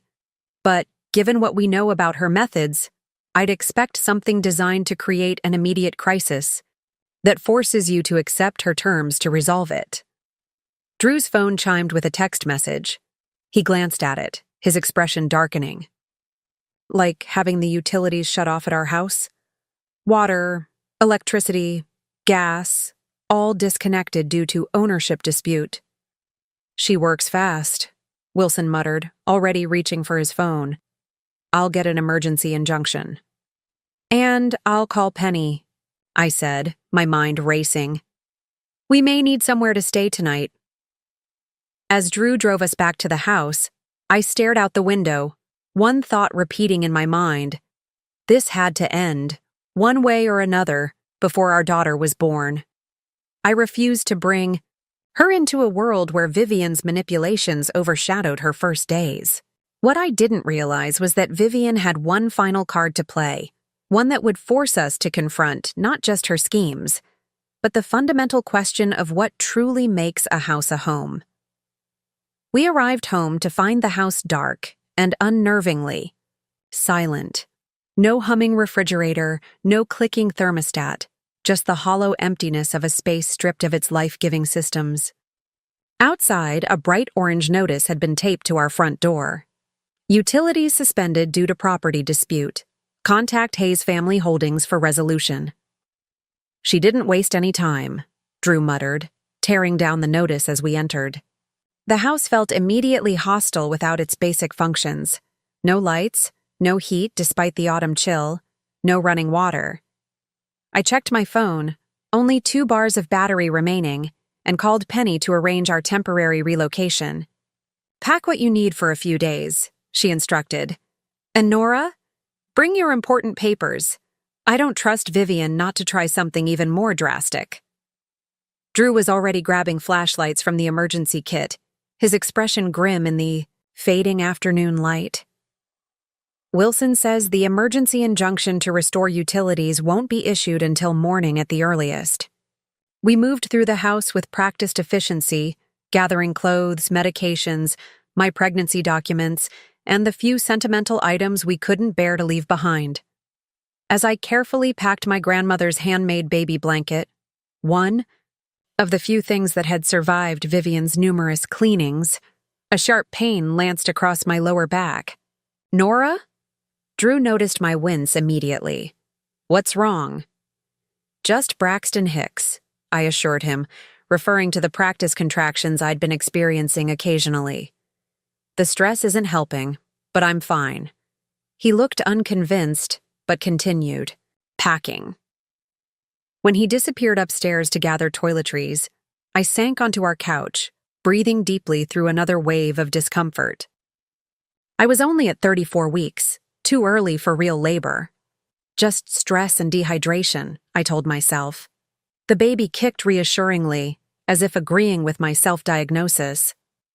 As twilight deepened outside our windows, the house transformed into a landscape of shadows and unfamiliar silhouettes. This place that should have represented our fresh start, our family's foundation, now felt like a battleground. Each room marked by Vivian's interference, each surface bearing the memory of some boundary crossed. "I think that's everything essential," Drew said, returning with our toiletry bags. "Penny said she'd be here in 15 minutes. I nodded, still focused on my breathing. "Did you get the copy of the deed and Harriet's documents?" "All in my briefcase," he confirmed, sitting beside me. "How are you feeling, really?"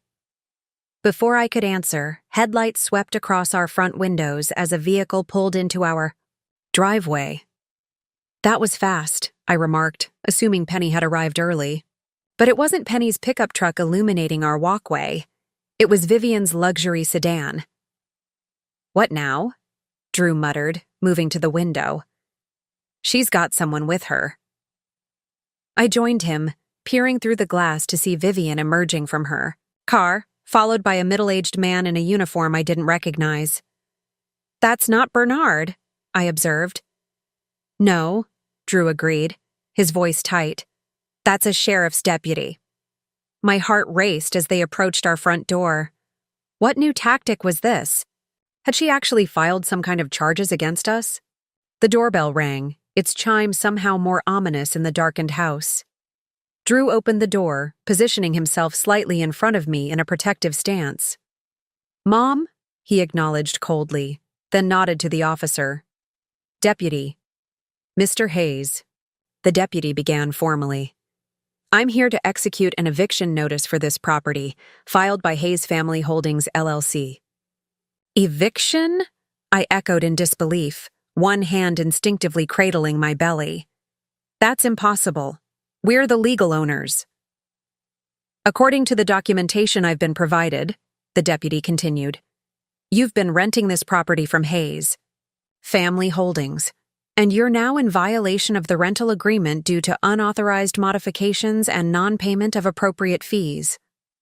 Vivian stood slightly behind the officer, her expression a perfect mask of regretful concern.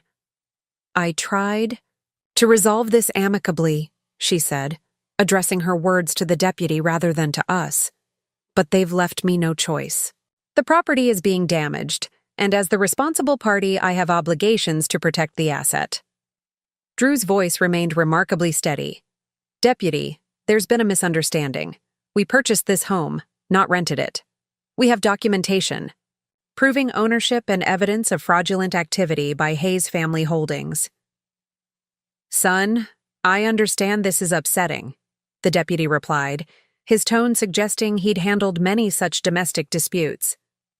"But I have a court order here requiring you to vacate the premises immediately. You can contest it through proper legal channels, but tonight, you need to gather your essential belongings and leave." I felt lightheaded, another pain radiating across my back. This couldn't be happening. Not now, with our daughter due in just 6 weeks.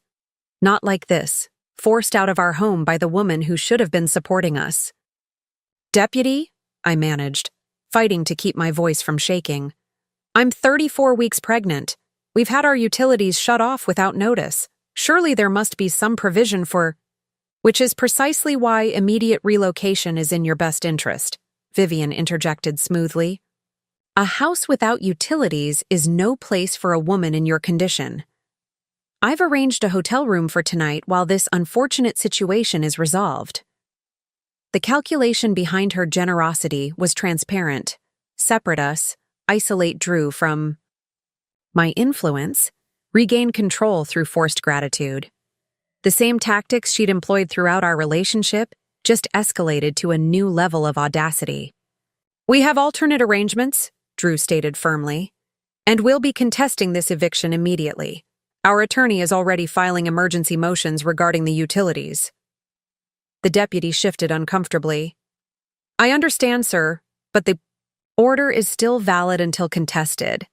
I need to ask you to— He was interrupted by the arrival of another vehicle, Penny's pickup truck, rumbling into the driveway like cavalry arriving at the last moment. My sister emerged, taking in the scene with one quick, assessing glance before striding toward us. "What's going on here?" she demanded, positioning herself beside me. "Ma'am, I'm executing an eviction order," the deputy began. "No, you're not," came another voice, Wilson Delgado's, as he emerged from the passenger side of Penny's truck. "Not until you've reviewed this emergency stay." He handed the deputy a document bearing an official court seal. "Filed electronically and approved by Judge Mercer 20 minutes ago. You'll find everything in order." The deputy examined the document, his expression shifting from obligation to uncertainty. "This appears to be valid, but I'll need to call this in to confirm." As he stepped away to make his call, Vivian's composed facade cracked.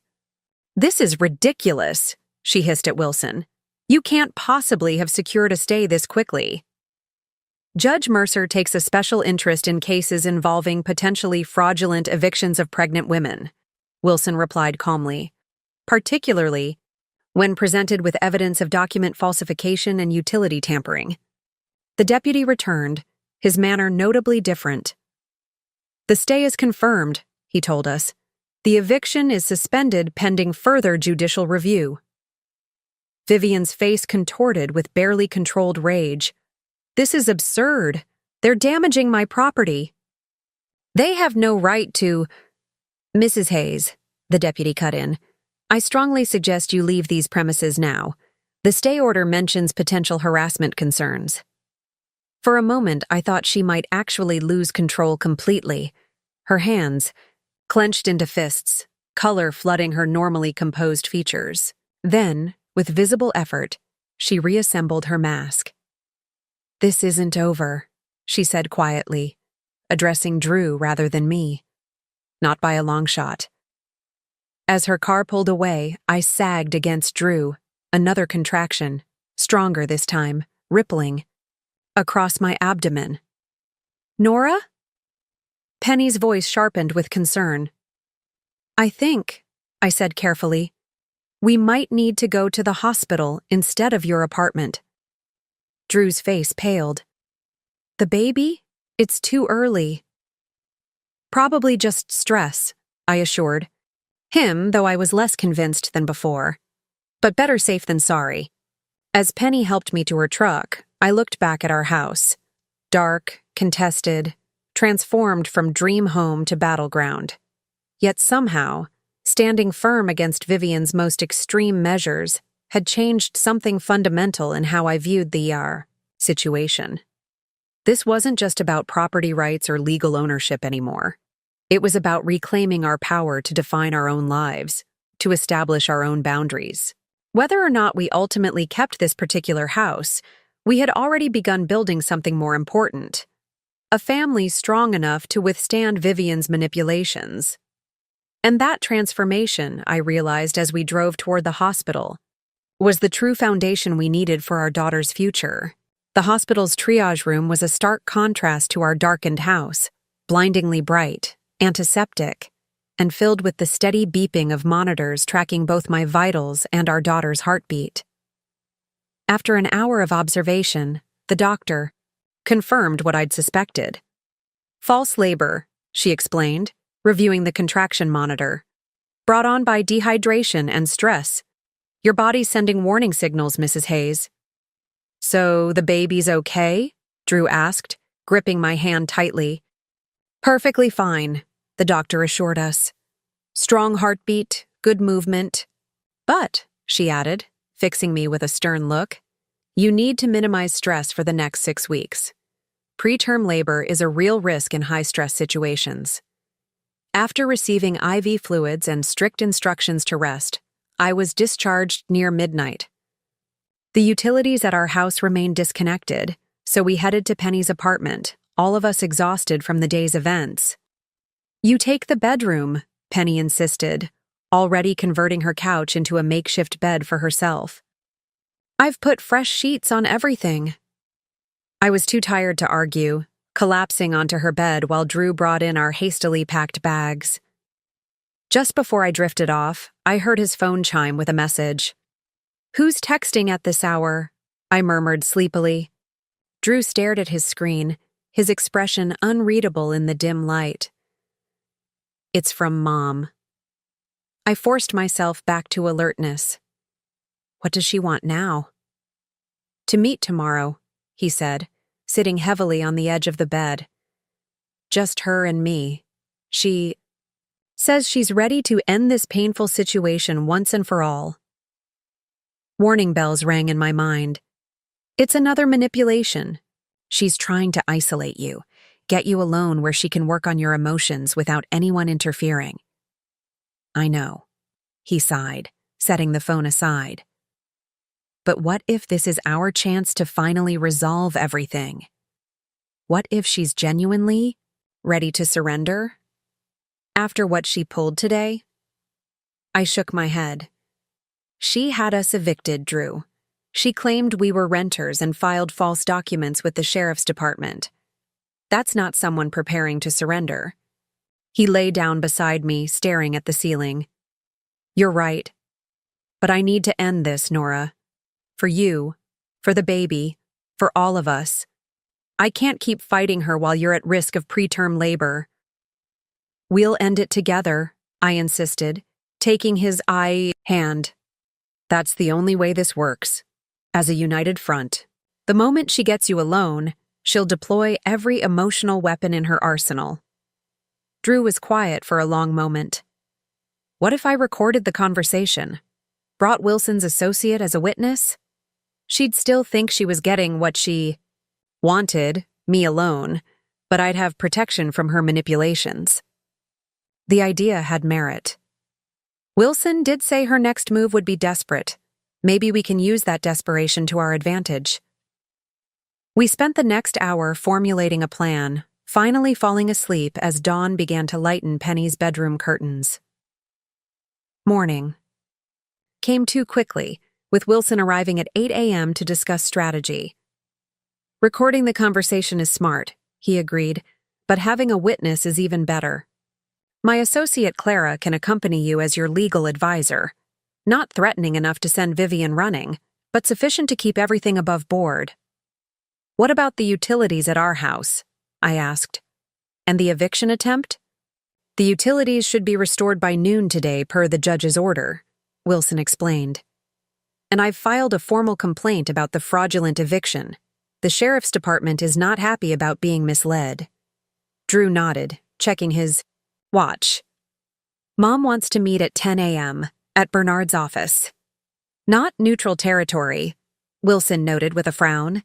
"She's ensuring home field advantage." "I'll be careful," Drew promised.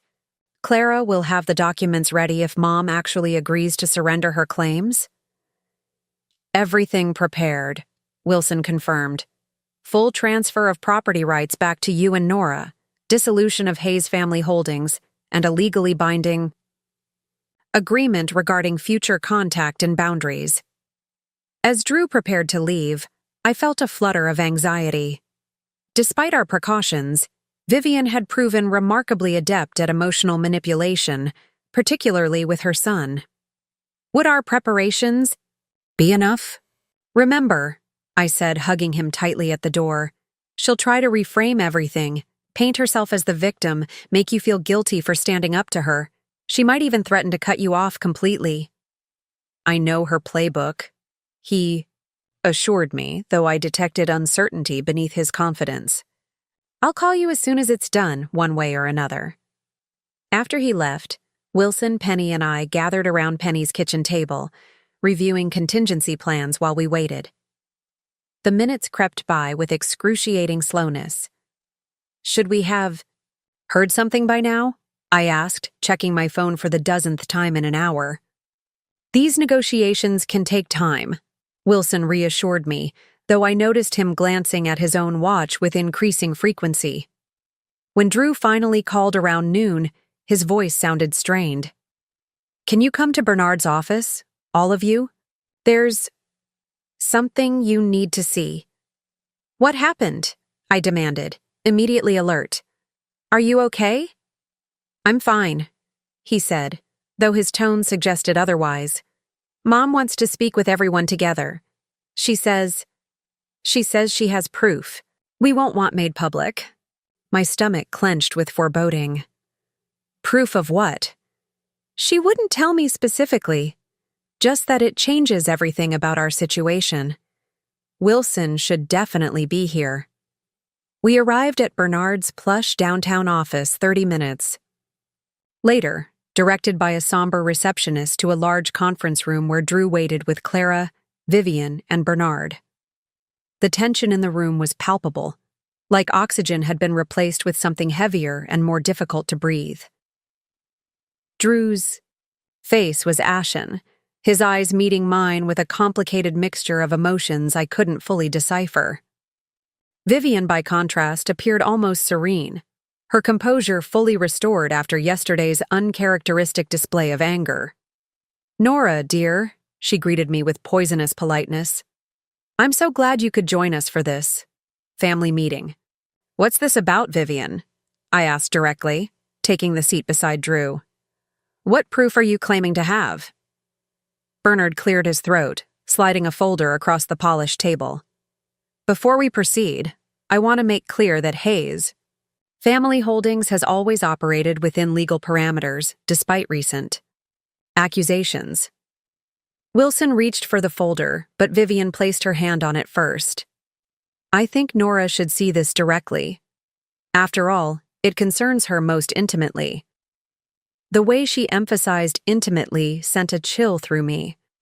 I pulled the folder from beneath her manicured fingers and opened it.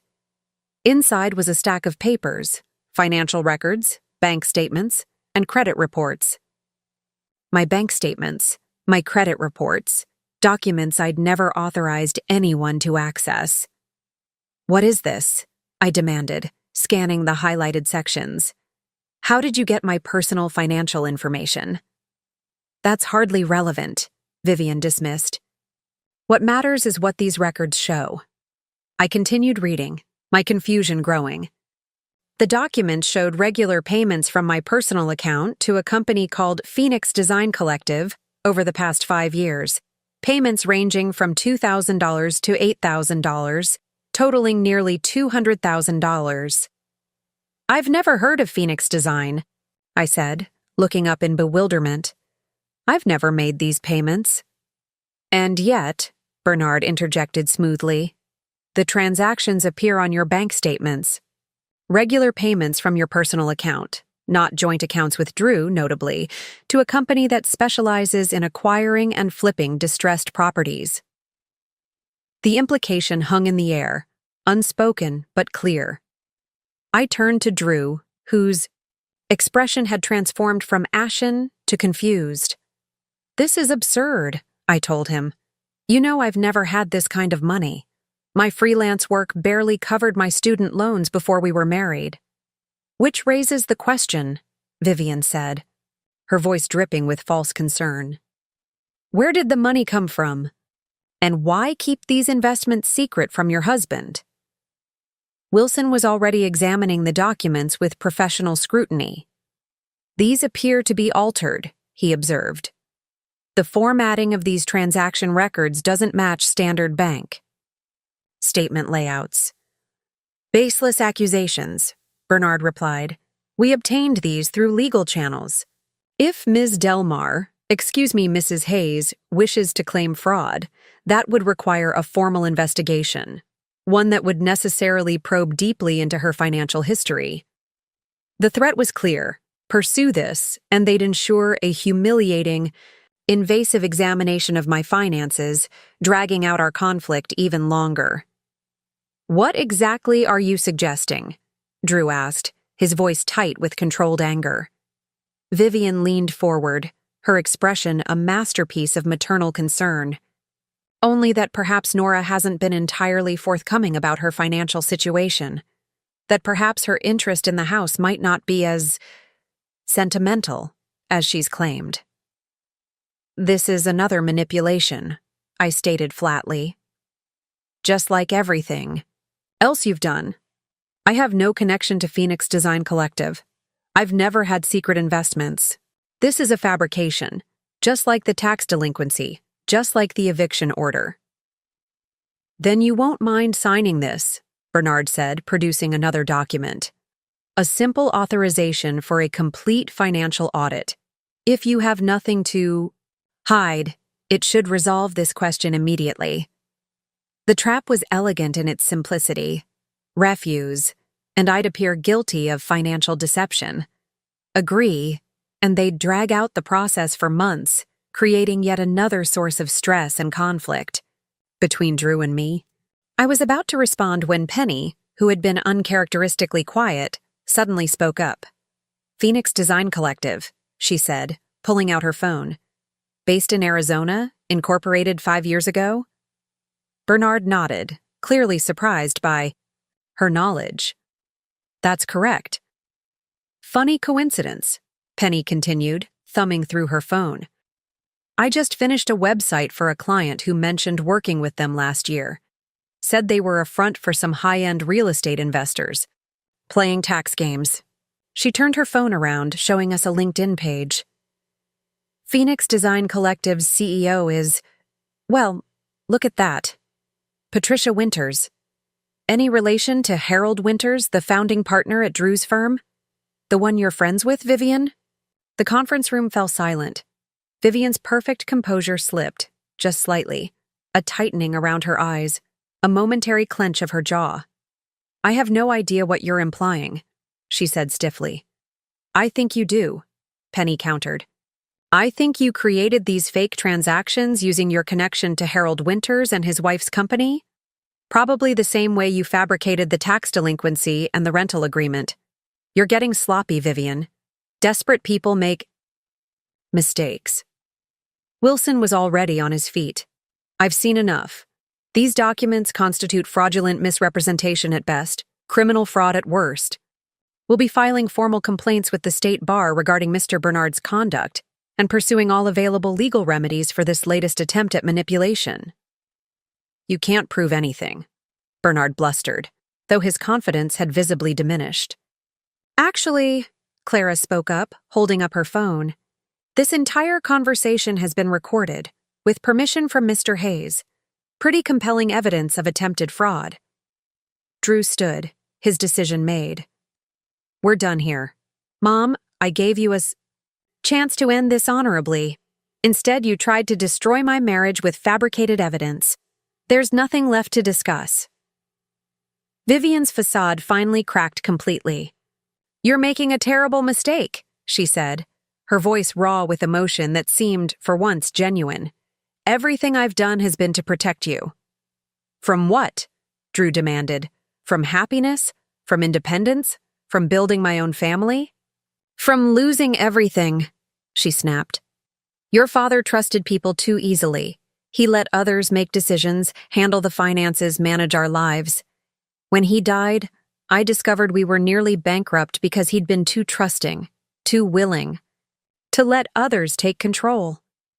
The revelation hung in the air, illuminating years of Vivian's controlling behavior in a new light. So you decided to control everything instead, Drew said softly. To never trust anyone else with decisions that affected you. I decided to never be vulnerable again, Vivian corrected, her composure reassembling itself with visible effort. And I didn't want that for you. I saw how easily she influenced you, how quickly you changed your plans, your priorities, your future once she came into your life. I flinched at the raw hatred in her voice when she referred to me. This wasn't just about control. It was about Vivian's deep-seated fear of being replaced, of losing her central role in Drew's life. Mom, Drew said, his voice gentler than I'd expected. Dad's financial mistakes didn't happen because he trusted people. They happened because he trusted the wrong people. There's a difference between being cautious and being controlling.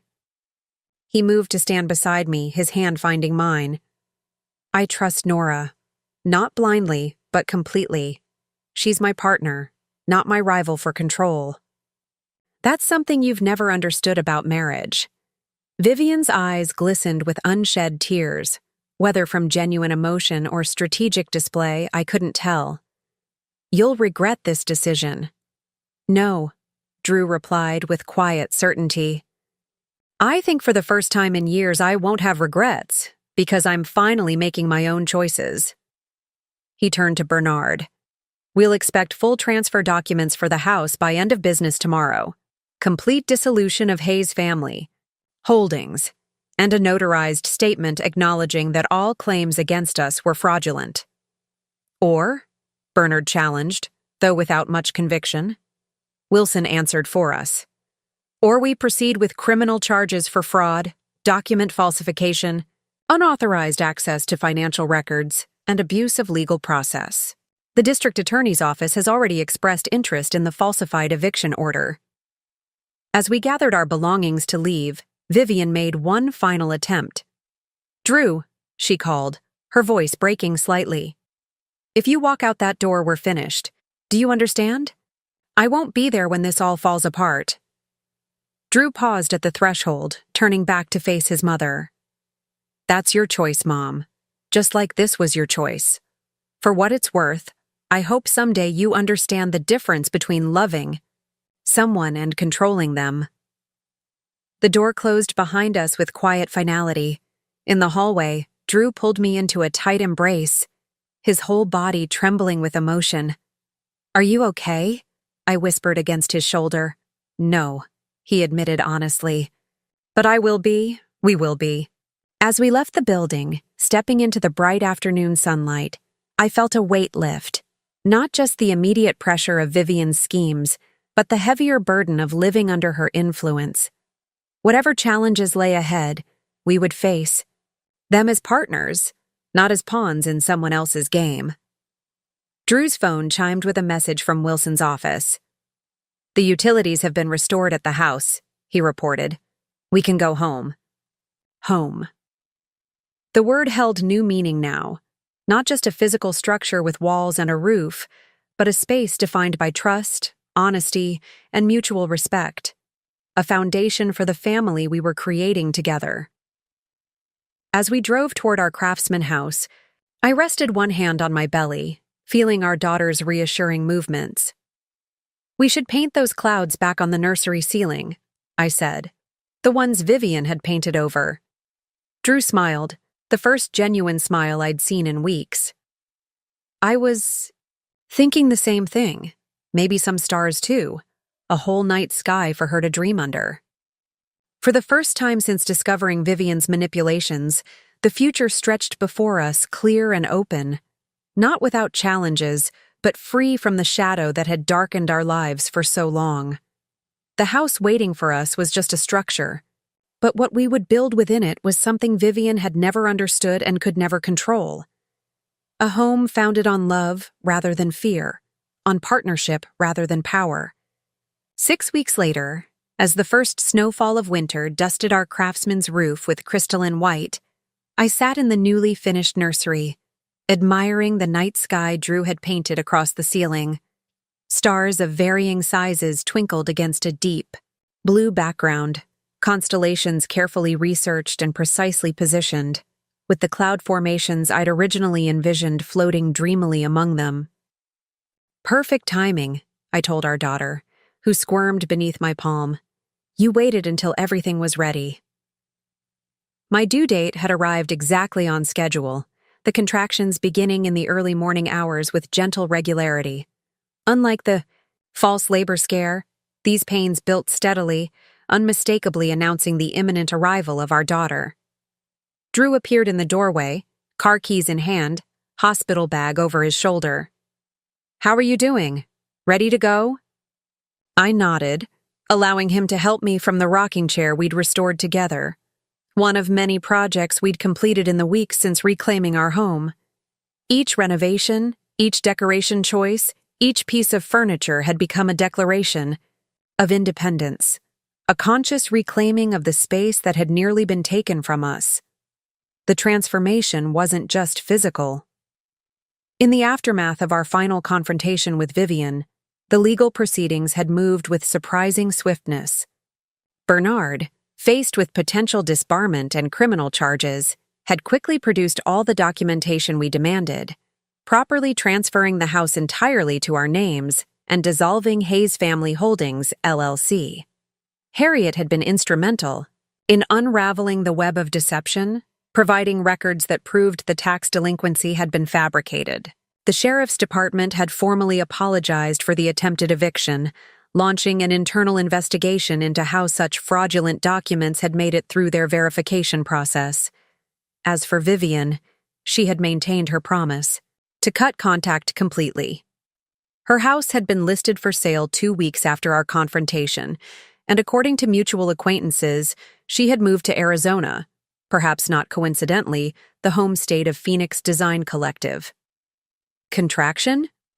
Drew asked, noticing my sudden intake of breath. I nodded, focusing on my breathing until the wave passed. 7 minutes apart now.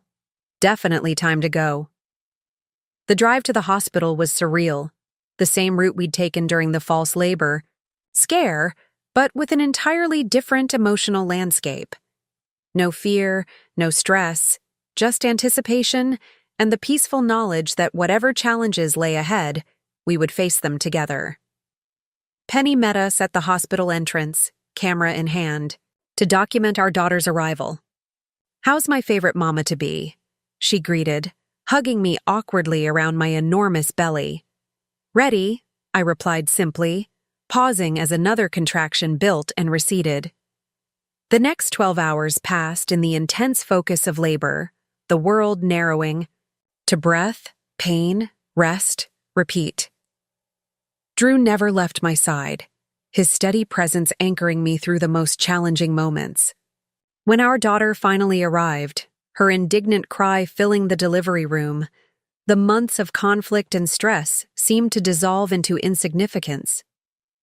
"Eliza Grace Hayes," I whispered, as they placed her on my chest, her tiny body warm against my skin.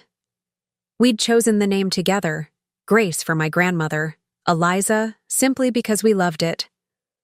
Notably absent was any family name from Vivian's side, a small but deliberate choice that signified our new beginning. Drew's eyes glistened as he touched her delicate fingers. "She's perfect," he murmured, awe evident in his voice. "Absolutely perfect." Penny captured the moment with her camera, then quietly excused herself to get coffee, though I suspected she simply wanted to give us privacy for these first precious moments as a family of 3. "I've been thinking," Drew said, perching carefully on the edge of the hospital bed beside us, "about the deed. The original deed that started everything." I looked up from Eliza's perfect face, curious. "What about it?" "That inheritance clause, the one that said all partial ownership interests revert to the original joint tenants if the right of first refusal isn't honored." He stroked Eliza's downy head with gentle fingers. "I want to add something similar to our will. Something that protects Eliza's inheritance from being manipulated or controlled by others." The parallel wasn't lost on me. "A surprise waiting in the deed," I said softly. "Protection built into the foundation." "Exactly." He met my eyes, his expression serious. "I don't want her to ever experience what we went through. I want her legacy to be security, not control." I nodded, understanding completely. "We'll build those protections, not just legally, but in how we raise her, teaching her to recognize manipulation, to value independence, to understand the difference between love and control." Eliza yawned dramatically, her tiny fists clenching and unclenching against my skin. Both of us laughed at her perfect timing. "I think she approves," Drew said. 2 days later, we brought Eliza home to the house that had become a symbol of our resilience. Penny had been busy in our absence, hanging a hand-painted welcome banner across the porch and filling the refrigerator with prepared meals for the challenging days ahead. As we crossed the threshold, Eliza bundled securely in my arms, I was struck by how different the house felt from when we'd first purchased it. Gone were Vivian's cream and sage color schemes, replaced by the vibrant blues and yellows we'd originally chosen. The furniture had been rearranged according to our preferences, the artwork selected to reflect our tastes, the entire space reconfigured to support our growing family. "Welcome home, Eliza," Drew said, taking her from me so I could rest on the couch. "Your very first home." "Hopefully not the last," I remarked, settling into the cushions with a grateful sigh. "I've been thinking about that too. This house will always be special. Our first home, where we fought for our independence, where Eliza was brought home. But someday, we might want something that doesn't carry so many complicated memories." Drew nodded thoughtfully. "Something we choose together from the beginning. No manipulations, no hidden agendas." "Exactly." I watched as he expertly swaddled Eliza, his movements confident despite his initial fears about caring for someone so tiny. "But that's for the future. For now, this is exactly where we need to be." The following weeks passed in the blur of new parenthood. Sleepless nights, endless diaper changes, the miraculous moments of connection with our daughter balanced against the grueling physical recovery and emotional adjustments. Through it all, the house served as our sanctuary, the stable foundation we'd fought so hard to secure. 1 month after Eliza's birth, as winter settled firmly over our neighborhood, an unexpected package arrived. No return address, just our names printed in unfamiliar handwriting on the brown paper wrapping. "Should we open it?" Drew asked, examining the package cautiously. After everything we'd been through, suspicion came naturally. "Let me," Penny volunteered, having stopped by for her daily baby snuggle. "Just in case it's something unpleasant." We watched as she carefully unwrapped the package, revealing a small wooden box with intricate carvings on the lid. Inside, nestled in velvet, lay a set of keys and a handwritten note. Drew read it aloud, his voice growing increasingly puzzled. "These belonged to Richard. He always intended them for you, but I couldn't bear to part with them after he died. It's time they went to their rightful owner. The deed is in the safety deposit box at First National, Box 714. Consider it my amends, however inadequate." The note was unsigned, but we all recognized the perfect penmanship. Vivian. "Richard was my father," Drew explained to Penny. "But what keys are these? And what deed?" The mystery was solved the following day when Drew visited the bank, accessing the safety deposit box with the keys from the package. Inside was a deed to a lakeside cabin 3 hours north, a modest vacation property his father had purchased shortly before his death, apparently without Vivian's knowledge or involvement. Dad used to talk about buying a place at Cedar Lake. Drew recalled as he showed me the documents. He said it would be for family vacations, fishing trips, winter skating. I thought it was just talk, another dream that never materialized. But it did, I realized, examining the deed. And Vivian kept it secret all these years. The deed was in Richard Hayes's name alone, with a specific bequest to Drew upon his death, a fact Vivian had concealed for nearly a decade, maintaining control of the property through omission if not legal right. Why give it up now? Penny wondered. It doesn't fit her pattern. I thought about Vivian's actions, her desperate attempts to maintain control, her fear of vulnerability. Maybe losing everything, her relationship with Drew, her social standing, her power over our lives, forced her to reevaluate. Maybe this is her version of waving a white flag. Drew studied the property photos included with the deed. A simple A-frame cabin overlooking a serene lake, surrounded by pine trees. Or maybe she's finally acknowledging that Dad wanted me to make my own choices, have my own space, even if she couldn't understand why. We visited the cabin the following weekend, Eliza bundled against the winter chill as we explored the property that had been waiting for Drew all these years. The cabin was dusty, but well-maintained, preserved in a time capsule of his father's. Tastes and interests, fishing gear stored carefully in the shed, books on local wildlife lining the shelves, a collection of board games for rainy days stacked in a cabinet. It's like getting to know him all over again, Drew said. emotion thick in his voice as he showed Eliza the hand-carved chess set his father had left mid-game, pieces positioned as if waiting for his return. Like he created this space specifically for us to discover. As spring arrived, turning the lakeside property into a lush green retreat, we established a new tradition of monthly visits. The cabin became our escape, a place untouched by the conflicts that had marked our craftsman home. Drew taught himself to fish using his father's equipment, proudly serving his first catch for dinner on a summer evening as we ate on the cabin's weathered deck. Meanwhile, our primary home continued its transformation. The final traces of Vivian's influence disappeared as we completed renovations on our own terms, at our own pace. My freelance graphic design business expanded as I balanced work with motherhood while Drew's position at the firm was fully reinstated after Harold Winters, Vivian's former ally, retired amid questions about his wife's business practices. 1 year after Eliza's birth, we hosted a housewarming party, a belated celebration of truly making the space our own. Penny, Wilson, Harriet, and other friends who had supported us through the conflict gathered in our backyard, which now featured a vegetable garden and play area instead of the formal landscaping Vivian had planned.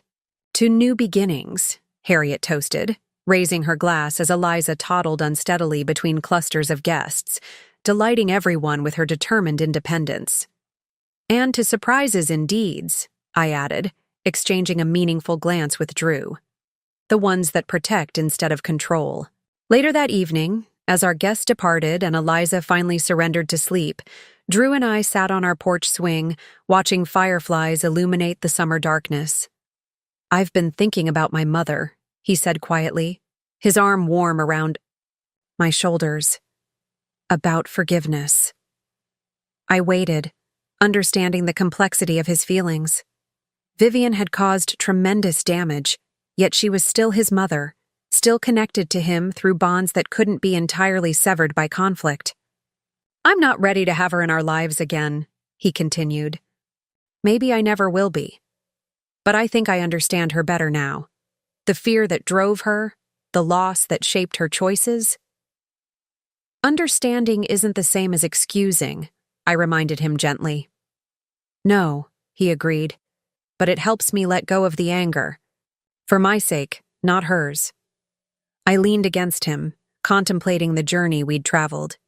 From the manipulated house purchase to the discovery of the protective clause in the original deed, from the painful confrontations to the unexpected gift of the cabin, each step had strengthened our partnership, clarified our values, and deepened our commitment to creating a different kind of family legacy. "We should check the new deed again," I suggested. "Make sure all the protections we wanted for Eliza are properly documented." Drew smiled, pressing a kiss to my temple. "Always thinking ahead. That's why we make such a good team." In the nursery above us, secure in her crib beneath the starry ceiling her father had painted, Eliza slept peacefully, unaware of the battles fought to secure her inheritance, both material and emotional. Someday we would tell her the story, not to burden her with family conflicts, but to empower her with the knowledge that boundaries could be maintained, manipulation resisted, and homes built on foundations of mutual respect rather than control. The deed that had once been weaponized against us now served as protection for her future, a surprise waiting not just in the legal language, but in the legacy of resilience her parents had created. A legacy built not from bricks and timber, but from hard-won wisdom about what truly makes a house into a home. 3 years passed in the rhythm of ordinary family life, Eliza's first steps giving way to running, babbling evolving into complete sentences, and the craftsman house adapting to accommodate a curious, energetic toddler. Those years brought professional growth as well. My graphic design business had expanded to include 3 part-time employees, while Drew had been promoted to senior partner at his firm, his reputation untarnished by Vivian's earlier machinations. The lake cabin became our seasonal retreat, a place where Eliza learned to swim, Drew perfected his fishing technique, and I found unexpected inspiration for a children's book series about a little girl's adventures in the woods. Life settled, into a comfortable pattern, the trauma of our property battle fading into something we discussed less frequently, though its lessons remained embedded in our choices. Until a certified letter arrived on a crisp autumn morning, bearing the return address of a law firm we didn't recognize. Moretti and Associates, Drew read, examining the envelope cautiously. Based in Phoenix. A flicker of unease passed between us. Phoenix, where Vivian had relocated after our confrontation. Open it, I urged, watching Eliza arrange her blocks into increasingly complex structures on our living room floor, blissfully, unaware of the sudden tension. Inside was a formal legal notification that managed to be simultaneously cryptic and alarming. Regarding the estate of Vivian Eleanor Hayes, your presence is requested for the reading of the will on October 17th at our offices in Phoenix, Arizona. Drew sat heavily on the couch, the letter trembling slightly in his hands. She's dead. His voice carried no obvious emotion, neither grief nor relief, just a flat statement of fact that nonetheless contained multitudes. I sat beside him, one hand on his knee, waiting for him to process the news. How do you feel? I asked finally, when the silence had stretched long enough. I don't know, he admitted, still staring at the letter. I haven't spoken to her in 3 years. Hadn't seen her since that day at Bernard's office. She was already gone in most ways that mattered. I nodded, understanding the complexity of his position. The woman who had tried to destroy our marriage, who had manipulated and schemed to control our lives, was also the mother who had raised him after his father died, who had attended his graduations and celebrated his achievements, who had, in her own misguided way, believed she was protecting him. We don't have to go, I offered. We could ask for a copy of the will, handle everything remotely. Drew shook his head slowly. No, I need to see this through. Properly. His gaze shifted to Eliza, now singing softly to herself as she constructed an elaborate block tower. But not with her. I don't want Eliza involved in any of this. Penny readily agreed to stay with Eliza, while we traveled to Phoenix, her characteristic bluntness providing unexpected comfort. If this is some final manipulation from beyond the grave, you two will handle it together, she declared. You've faced worse. The flight to Phoenix gave us time to prepare mentally to discuss contingencies for whatever awaited us. Drew researched Moretti and Associates, discovering they specialized in estate law with an impeccable reputation. Not the type of firm that would participate in dubious schemes. Maybe this really is just a standard will reading, I suggested as our plane began. It's descent, the Arizona desert stretching endlessly below us. She had to leave her assets to someone. Drew's expression remained guarded. Nothing was ever simple with my mother.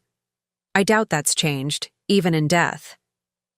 The law office occupied the 15th floor of a sleek glass building in downtown Phoenix, its reception area decorated with Southwestern art and staffed by a professionally cordial receptionist who directed us to a conference room.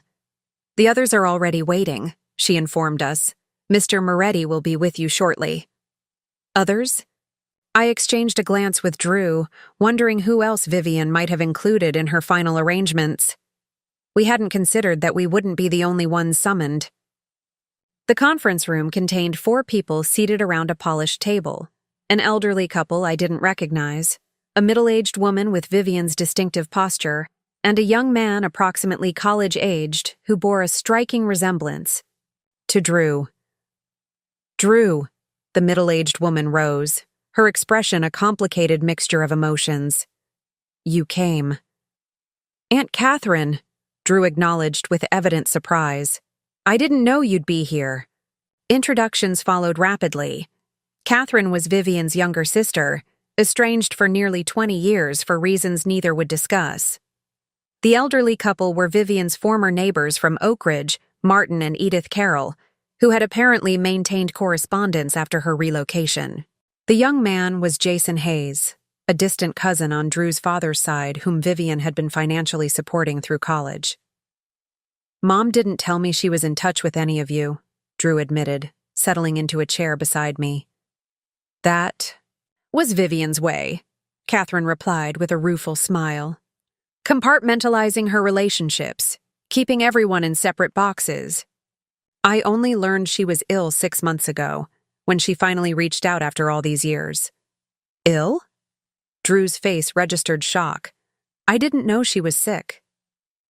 A heavy silence fell over the room, broken by the arrival of Anthony Moretti, a dignified man in his 60s carrying a leather portfolio. After introductions and expressions of condolence, he addressed the group with practiced solemnity. Mrs. Hayes left explicit instructions for today's proceedings, he began, extracting several documents from his portfolio. Before I read the will itself, she asked that I deliver this letter to her son.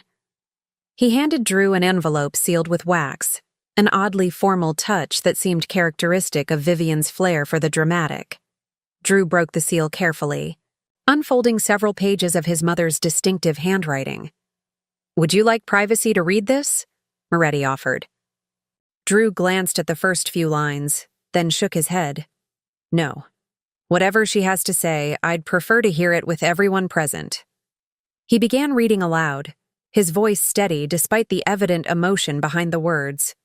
My dear Drew, if you're reading this, you've chosen to attend my funeral arrangements despite our estrangement. For that alone, I am grateful. The pancreatic cancer diagnosis came shortly after I moved to Arizona, cruelly ironic timing, as I'd just begun establishing a new life away from everything familiar. The prognosis was never good, but it did provide something invaluable: perspective.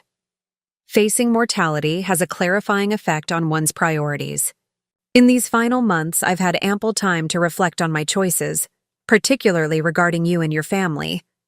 While I cannot undo the damage I've caused, I can at least offer an explanation, inadequate though it may be. After your father died, leaving us with debts I hadn't known existed and a financial future suddenly uncertain, I made a private vow that you would never experience such vulnerability. That you would always be protected, financially secure, able to control your circumstances rather than be controlled by them. What began as maternal protection gradually transformed into something unhealthy. I recognize that now. My fear of losing control, of watching you potentially repeat your father's mistakes, blinded me to the damage I was causing. I couldn't distinguish between protecting you and controlling you, between supporting your choices and dictating them. The Craftsman House represented my greatest failure as a mother. Instead of helping you establish independence, I saw an opportunity to ensure continued influence in your life. I manipulated, deceived, and justified my actions as necessary for your well-being, when they were actually serving my own need for control. I don't expect forgiveness, nor do I deserve it. But I do want you to know that in my final months, as I worked with Catherine to arrange my affairs, I came to understand the gravity of my mistakes. Your wife was right. There is a profound difference between love and control, a distinction I failed to recognize until it was too late. The provisions in my will represent my attempt at amends. They cannot undo the past, but perhaps they can provide some measure of healing for the future. Whatever your feelings toward me, anger, resentment, indifference, please know that I am proud of the man you've become despite my interference. The strength you showed in standing up to me, in protecting your family from my manipulations, speaks to a character far stronger than I gave you credit for. Take care of your daughter. Teach her the lessons I failed to learn. And perhaps, someday, tell her that her grandmother, for all her grievous faults, did love her son, even if she expressed that love in all the wrong ways. With regret and enduring love, Mother. Silence filled the room as Drew finished reading, the letter trembling slightly in his hands. I placed my palm over his, offering silent support as he processed his mother's final words. She never told. Us how serious it was, Catherine said quietly. Even at the end, she insisted on maintaining control of the narrative. Moretti cleared his throat gently. If you're ready, I can proceed with the will itself.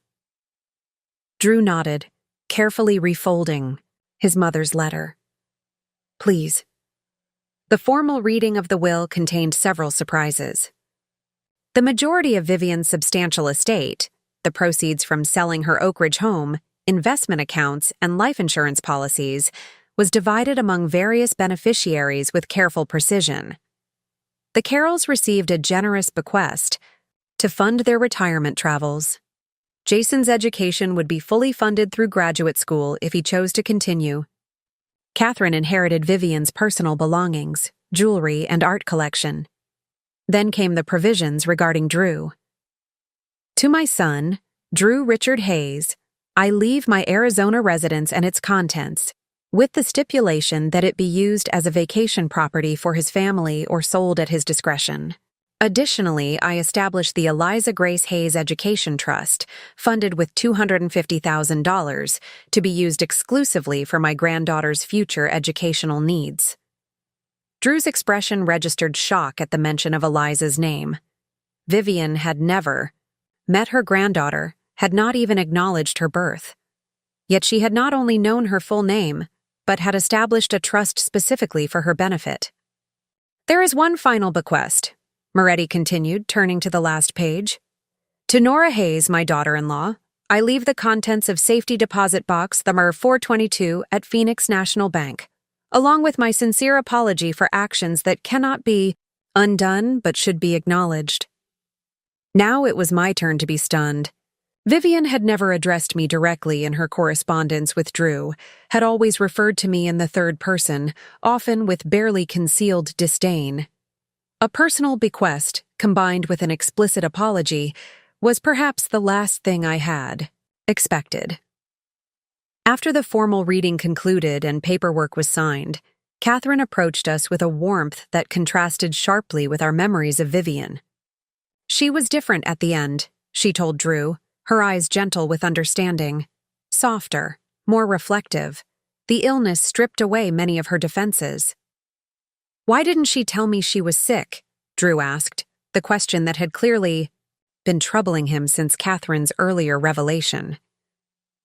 Pride, mostly, Catherine replied, and perhaps fear that you might feel obligated to reconcile out of pity, rather than forgiveness. She wanted any healing between you to be genuine, not coerced by her circumstances.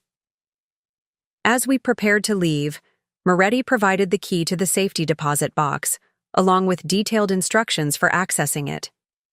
Mrs. Hayes was quite specific that you should review the contents privately, he explained.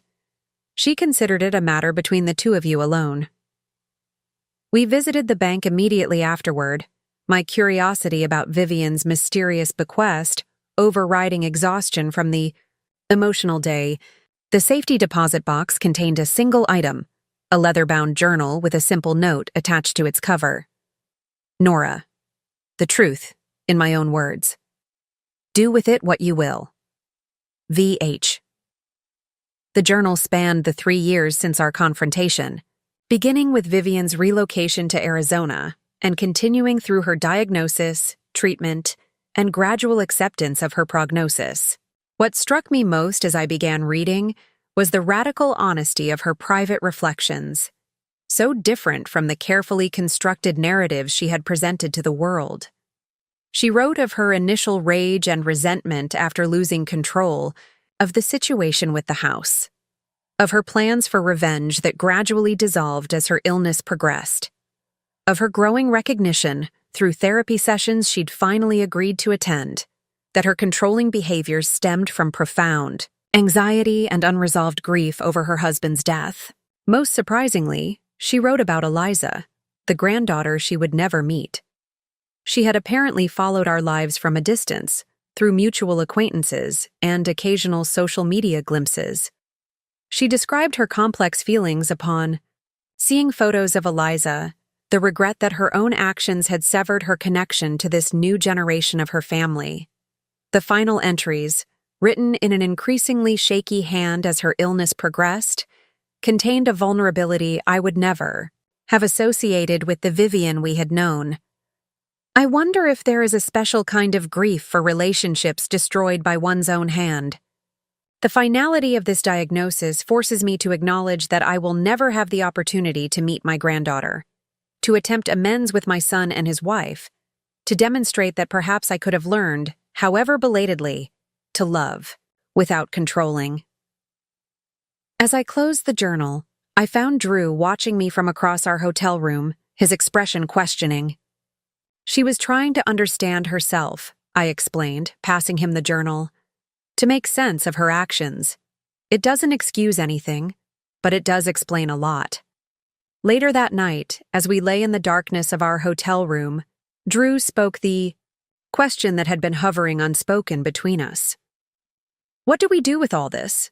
Her apologies, her explanations, her bequests? I considered carefully before answering. We accept the apology without necessarily granting forgiveness. We use the education fund for Eliza because it benefits her future. And we recognize that people can be both harmful, manipulative, and regretful, controlling, and ultimately, human. Drew was quiet for a long moment. I think I need to tell Eliza about her someday. Not now, but when she's old enough to understand. The full story, both the damage Vivian caused and her eventual recognition of that damage. There are important lessons there. About boundaries. I agreed. About the difference between love and control. About how even people who hurt us deeply can sometimes, at the very end, attempt to make amends in the only ways left to them. As we flew home the following day, I found myself reflecting on the unexpected turns our journey had taken, from the manipulated house purchase to Vivian's posthumous attempt at reconciliation. The property deed that had once been weaponized against us had ultimately led to a different kind of inheritance, hard-won wisdom about family dynamics, boundaries, and the complexity of human relationships. The Craftsman house awaited our return, no longer haunted by Vivian's manipulations, but transformed into the secure family home we had fought to create. And though the shadows of past conflicts would never completely disappear, they had been diminished by the light of understanding. Not enough for complete forgiveness, perhaps, but sufficient for a kind of peace neither of us had anticipated. "Mom, where did this house come from?" Eliza's question caught me off guard as we drove, home from her 5th birthday party at the lake cabin. She gazed out the window at our Craftsman home, her expression thoughtful beyond her years as Drew pulled into the driveway. "What do you mean, sweetie?" I asked, unbuckling my seatbelt to turn and face her properly. "You know this is our house. You've lived here your whole life." "But before that," she persisted, her hazel eyes, so like Drew's, serious and inquiring. "Where was it before we lived in it?" Drew and I exchanged glances, a silent communication passing between us. We'd agreed to be honest with Eliza about her grandmother when the time came, but had expected that conversation to be years in the future. "Another family lived here," Drew explained, keeping his answer simple. "Then they moved, and we bought it to be our home." Eliza seemed to consider this as we unloaded the car, carrying in overnight bags and the remaining birthday cake. The matter appeared settled until bedtime, when she returned to the topic with the tenacity typical of her curious nature. "Daddy, why do you and Mommy check our house papers so much?"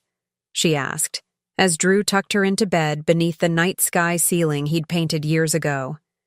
The constellations glowed softly in the dark, created with special paint that absorbed daylight and released it as a gentle luminescence at night. "What house papers do you mean?" Drew asked, settling onto the edge of her bed. "The ones in the fireproof box," she replied matter-of-factly. "With all the stamps and fancy writing. You and Mommy look at them every year on my birthday." She wasn't wrong. Each year on Eliza's birthday after the celebrations ended, Drew and I had established a private tradition of reviewing our property documents, the original deed, the transfer paperwork from Vivian, the updated will protecting Eliza's inheritance. It was our way of honoring the journey that had brought us here, of reminding ourselves of the lessons learned through conflict and resolution. Those are important papers that make sure our home stays safe for our family, Drew explained, choosing his words carefully. Sometimes adults need to check important papers to make sure everything is still okay. Eliza yawned, momentarily distracted by fatigue, and Drew seized the opportunity to redirect the conversation to her birthday adventures at the lake. Soon she was asleep, but her questions lingered in our minds as we settled in the living room with cups of tea. "She's noticing things," I observed, "making connections." Drew nodded, his expression pensive. "She's going to have more questions. About the house, about my mother, about why she doesn't have a grandmother on my side when her friends all seem to have 2 sets of grandparents. So what do we tell her? And when?" The question had no simple answer. We'd established a family culture of honesty and open communication, but explaining Vivian's manipulations and our subsequent conflict required nuance beyond a 5-year-old's understanding. "Maybe we start with the basic framework," Drew suggested. "Not all the details, but enough that she understands our family story includes challenges we overcame together." I considered this approach. A foundation she can build on as she gets older and can understand more complex dynamics. Our opportunity came sooner than expected. The following weekend, as spring rain kept us indoors, Eliza discovered an old photo that had slipped behind a bookshelf. A formal portrait of Vivian from before our estrangement, elegantly dressed and impeccably composed. "Who's this lady?" she asked, bringing the photo to where I sat sorting through design samples for a client project. I took the photograph, surprised it had survived our numerous purges of Vivian-related items over the years. "This is your grandmother, Vivian, Daddy's mother." Eliza studied the image with intense focus. "She looks fancy. Where is she now?" "She died before you had a chance to meet her," I explained gently. "She lived far away in Arizona." "Was she nice?" The seemingly simple question presented an immediate dilemma. I called for Drew, who joined us from his home office, immediately understanding the situation as he saw the photograph in my hand. "Your grandmother Vivian was complicated," Drew told Eliza, choosing honesty over simplification. "She loved me very much, but she didn't always show that love in healthy ways." Eliza climbed onto the couch between us, sensing an important conversation. "Like when Tyler at school says he pushes people because he likes them, but Miss Garcia says that's not how we show we like someone?" Drew smiled at her unexpected insight. "Something like that, yes. Your grandmother thought she was protecting me by trying to control the choices I made, even adult choices, like which house to buy or how to set up our family." "That's silly," Eliza declared with 5-year-old certainty. "Grown-ups make their own choices." "Yes, they should," I agreed. "But sometimes people who love us very much get confused and think that making choices for us is the same as taking care of us." "Is that why she's not in any of our family pictures?" Eliza asked, making another perceptive connection. Drew took a deep breath. "Yes. Before you were born, your grandmother and I had a big disagreement about this house. She wanted to make decisions about it that weren't hers to make, and that caused a lot of problems for Mommy and me." Eliza considered this information solemnly. "Was it a big fight? With yelling?" "Sometimes," I admitted.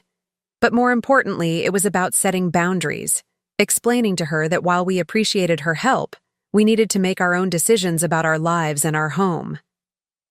Like when you tell me, I can decorate my own room however I want, but I can't draw on the hallway walls because those are family spaces?" Drew laughed softly at her comparison. "That's actually a very good example. Your grandmother had trouble understanding which walls were hers to decorate, so to speak." Eliza examined the photograph again. "She looks like she has a stern voice, like Principal Winters when someone's in trouble. She could be stern, Drew acknowledged, but she could also be generous and protective.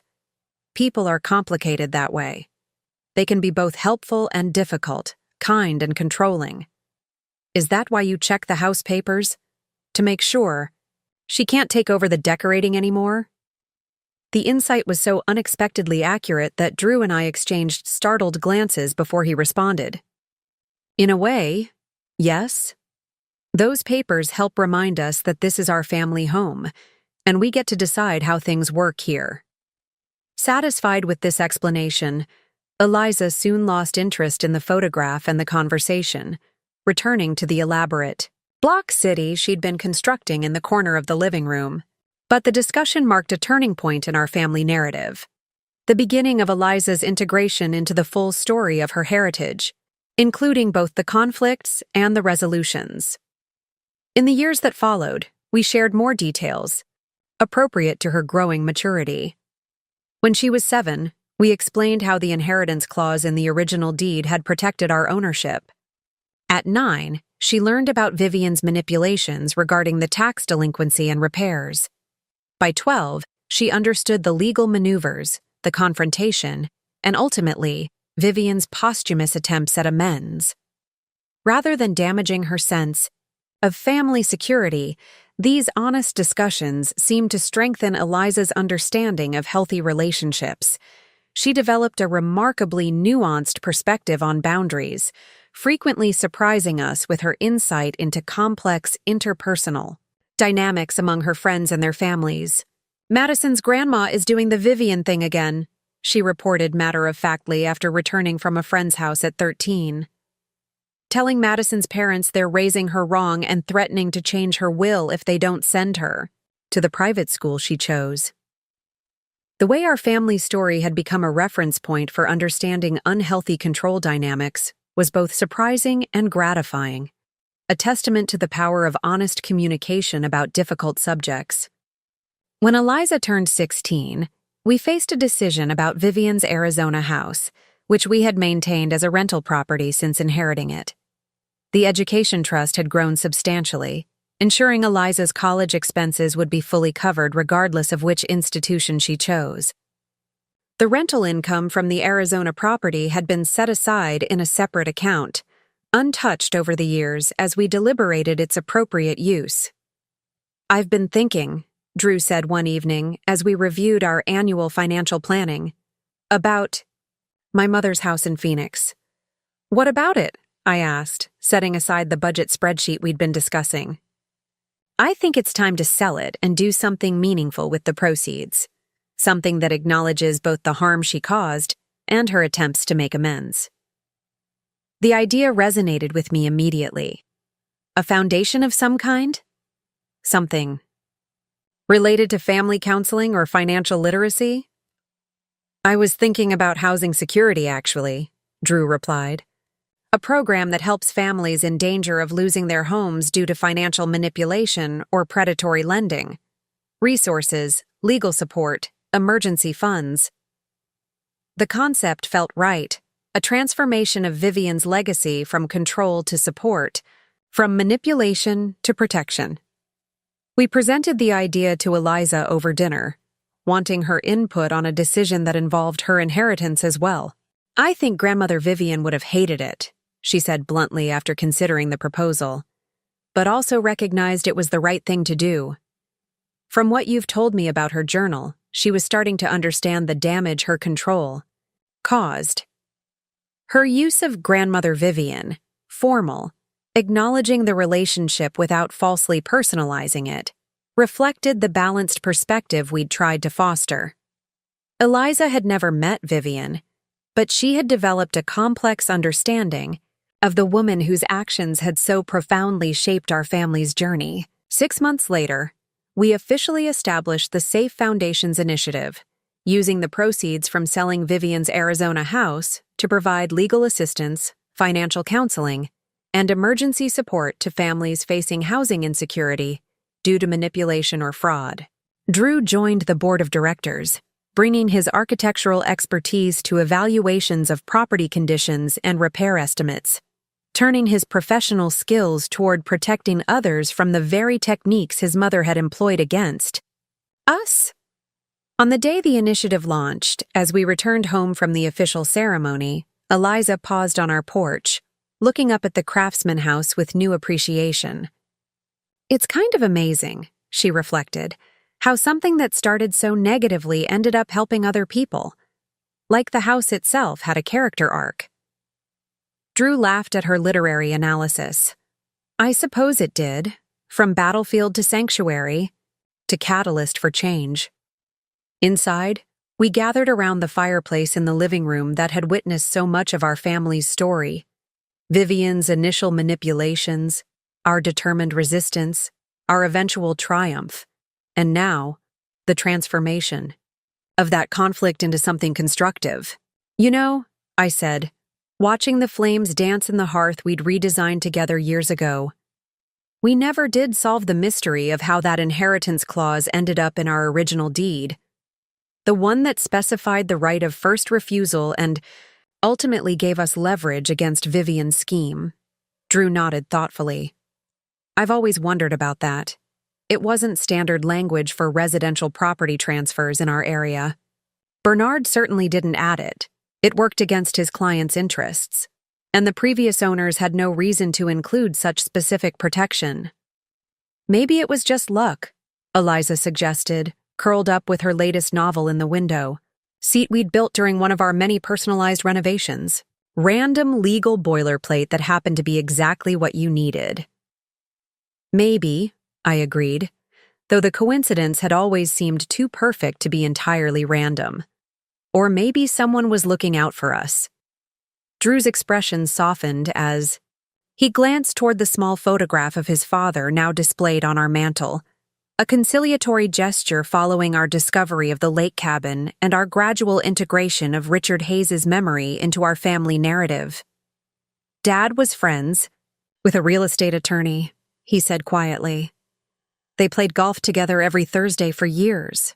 I always wondered if he might have learned something from those conversations, about protecting assets, about inheritance clauses, about ensuring that property transfers included safeguards. The possibility created a satisfying symmetry that Richard Hayes, who had failed to protect his own family's financial security during his lifetime, might have inadvertently provided the very protection Drew needed years after his death. That the father's relationship with property and legacy had come full circle through the son's struggle and triumph. I like that theory, Eliza declared, closing her book. It makes the whole story feel complete, like everything happened for a reason. As night fell, we found ourselves on the back porch, gazing up at stars emerging in the darkening sky. The same stars Drew had faithfully reproduced on Eliza's nursery ceiling all those years ago. The Craftsman house stood solid behind us, no longer defined by the conflict over its ownership, but by the lives we'd built within its walls. You know, Drew said softly, in all the upheaval with my mother, I sometimes forget to appreciate what we actually accomplished. We didn't just keep the house, we created a home, a real one. I leaned against him, watching Eliza photograph the evening sky with her camera. Her latest passion, documenting the world as she saw it. The deed was just paper. The property was just land and materials. The home was what we built together, choice by choice, day by day. Even through the conflicts, Drew added. Maybe especially through the conflicts. They clarified what really mattered to us. The inheritance that truly mattered wasn't the physical structure, the legal documents, or even the financial assets, but the values we'd developed through adversity, the commitment to honest communication, the recognition of healthy boundaries, the understanding that true love empowers rather than controls. As Eliza rejoined us, showing off her latest photographs with enthusiastic commentary about lighting and composition, I reflected on how our property battle had ultimately given her something more valuable than a house. It had given her a story of resilience, a model of partnership, and a clear-eyed understanding of both the complexity of family relationships and the possibility of transformation. The deed that had once been weaponized against us had become, in the end, not just a legal document, but a legacy of lessons learned and wisdom earned. A foundation stronger than concrete, more lasting than timber, more valuable than any property could ever be. Up next, you've got 2 more standout stories right on your screen. If this one hit the mark, you won't want to pass these up. Just click and check them out. And don't forget to subscribe and turn on the notification bell so you don't miss any upload from us.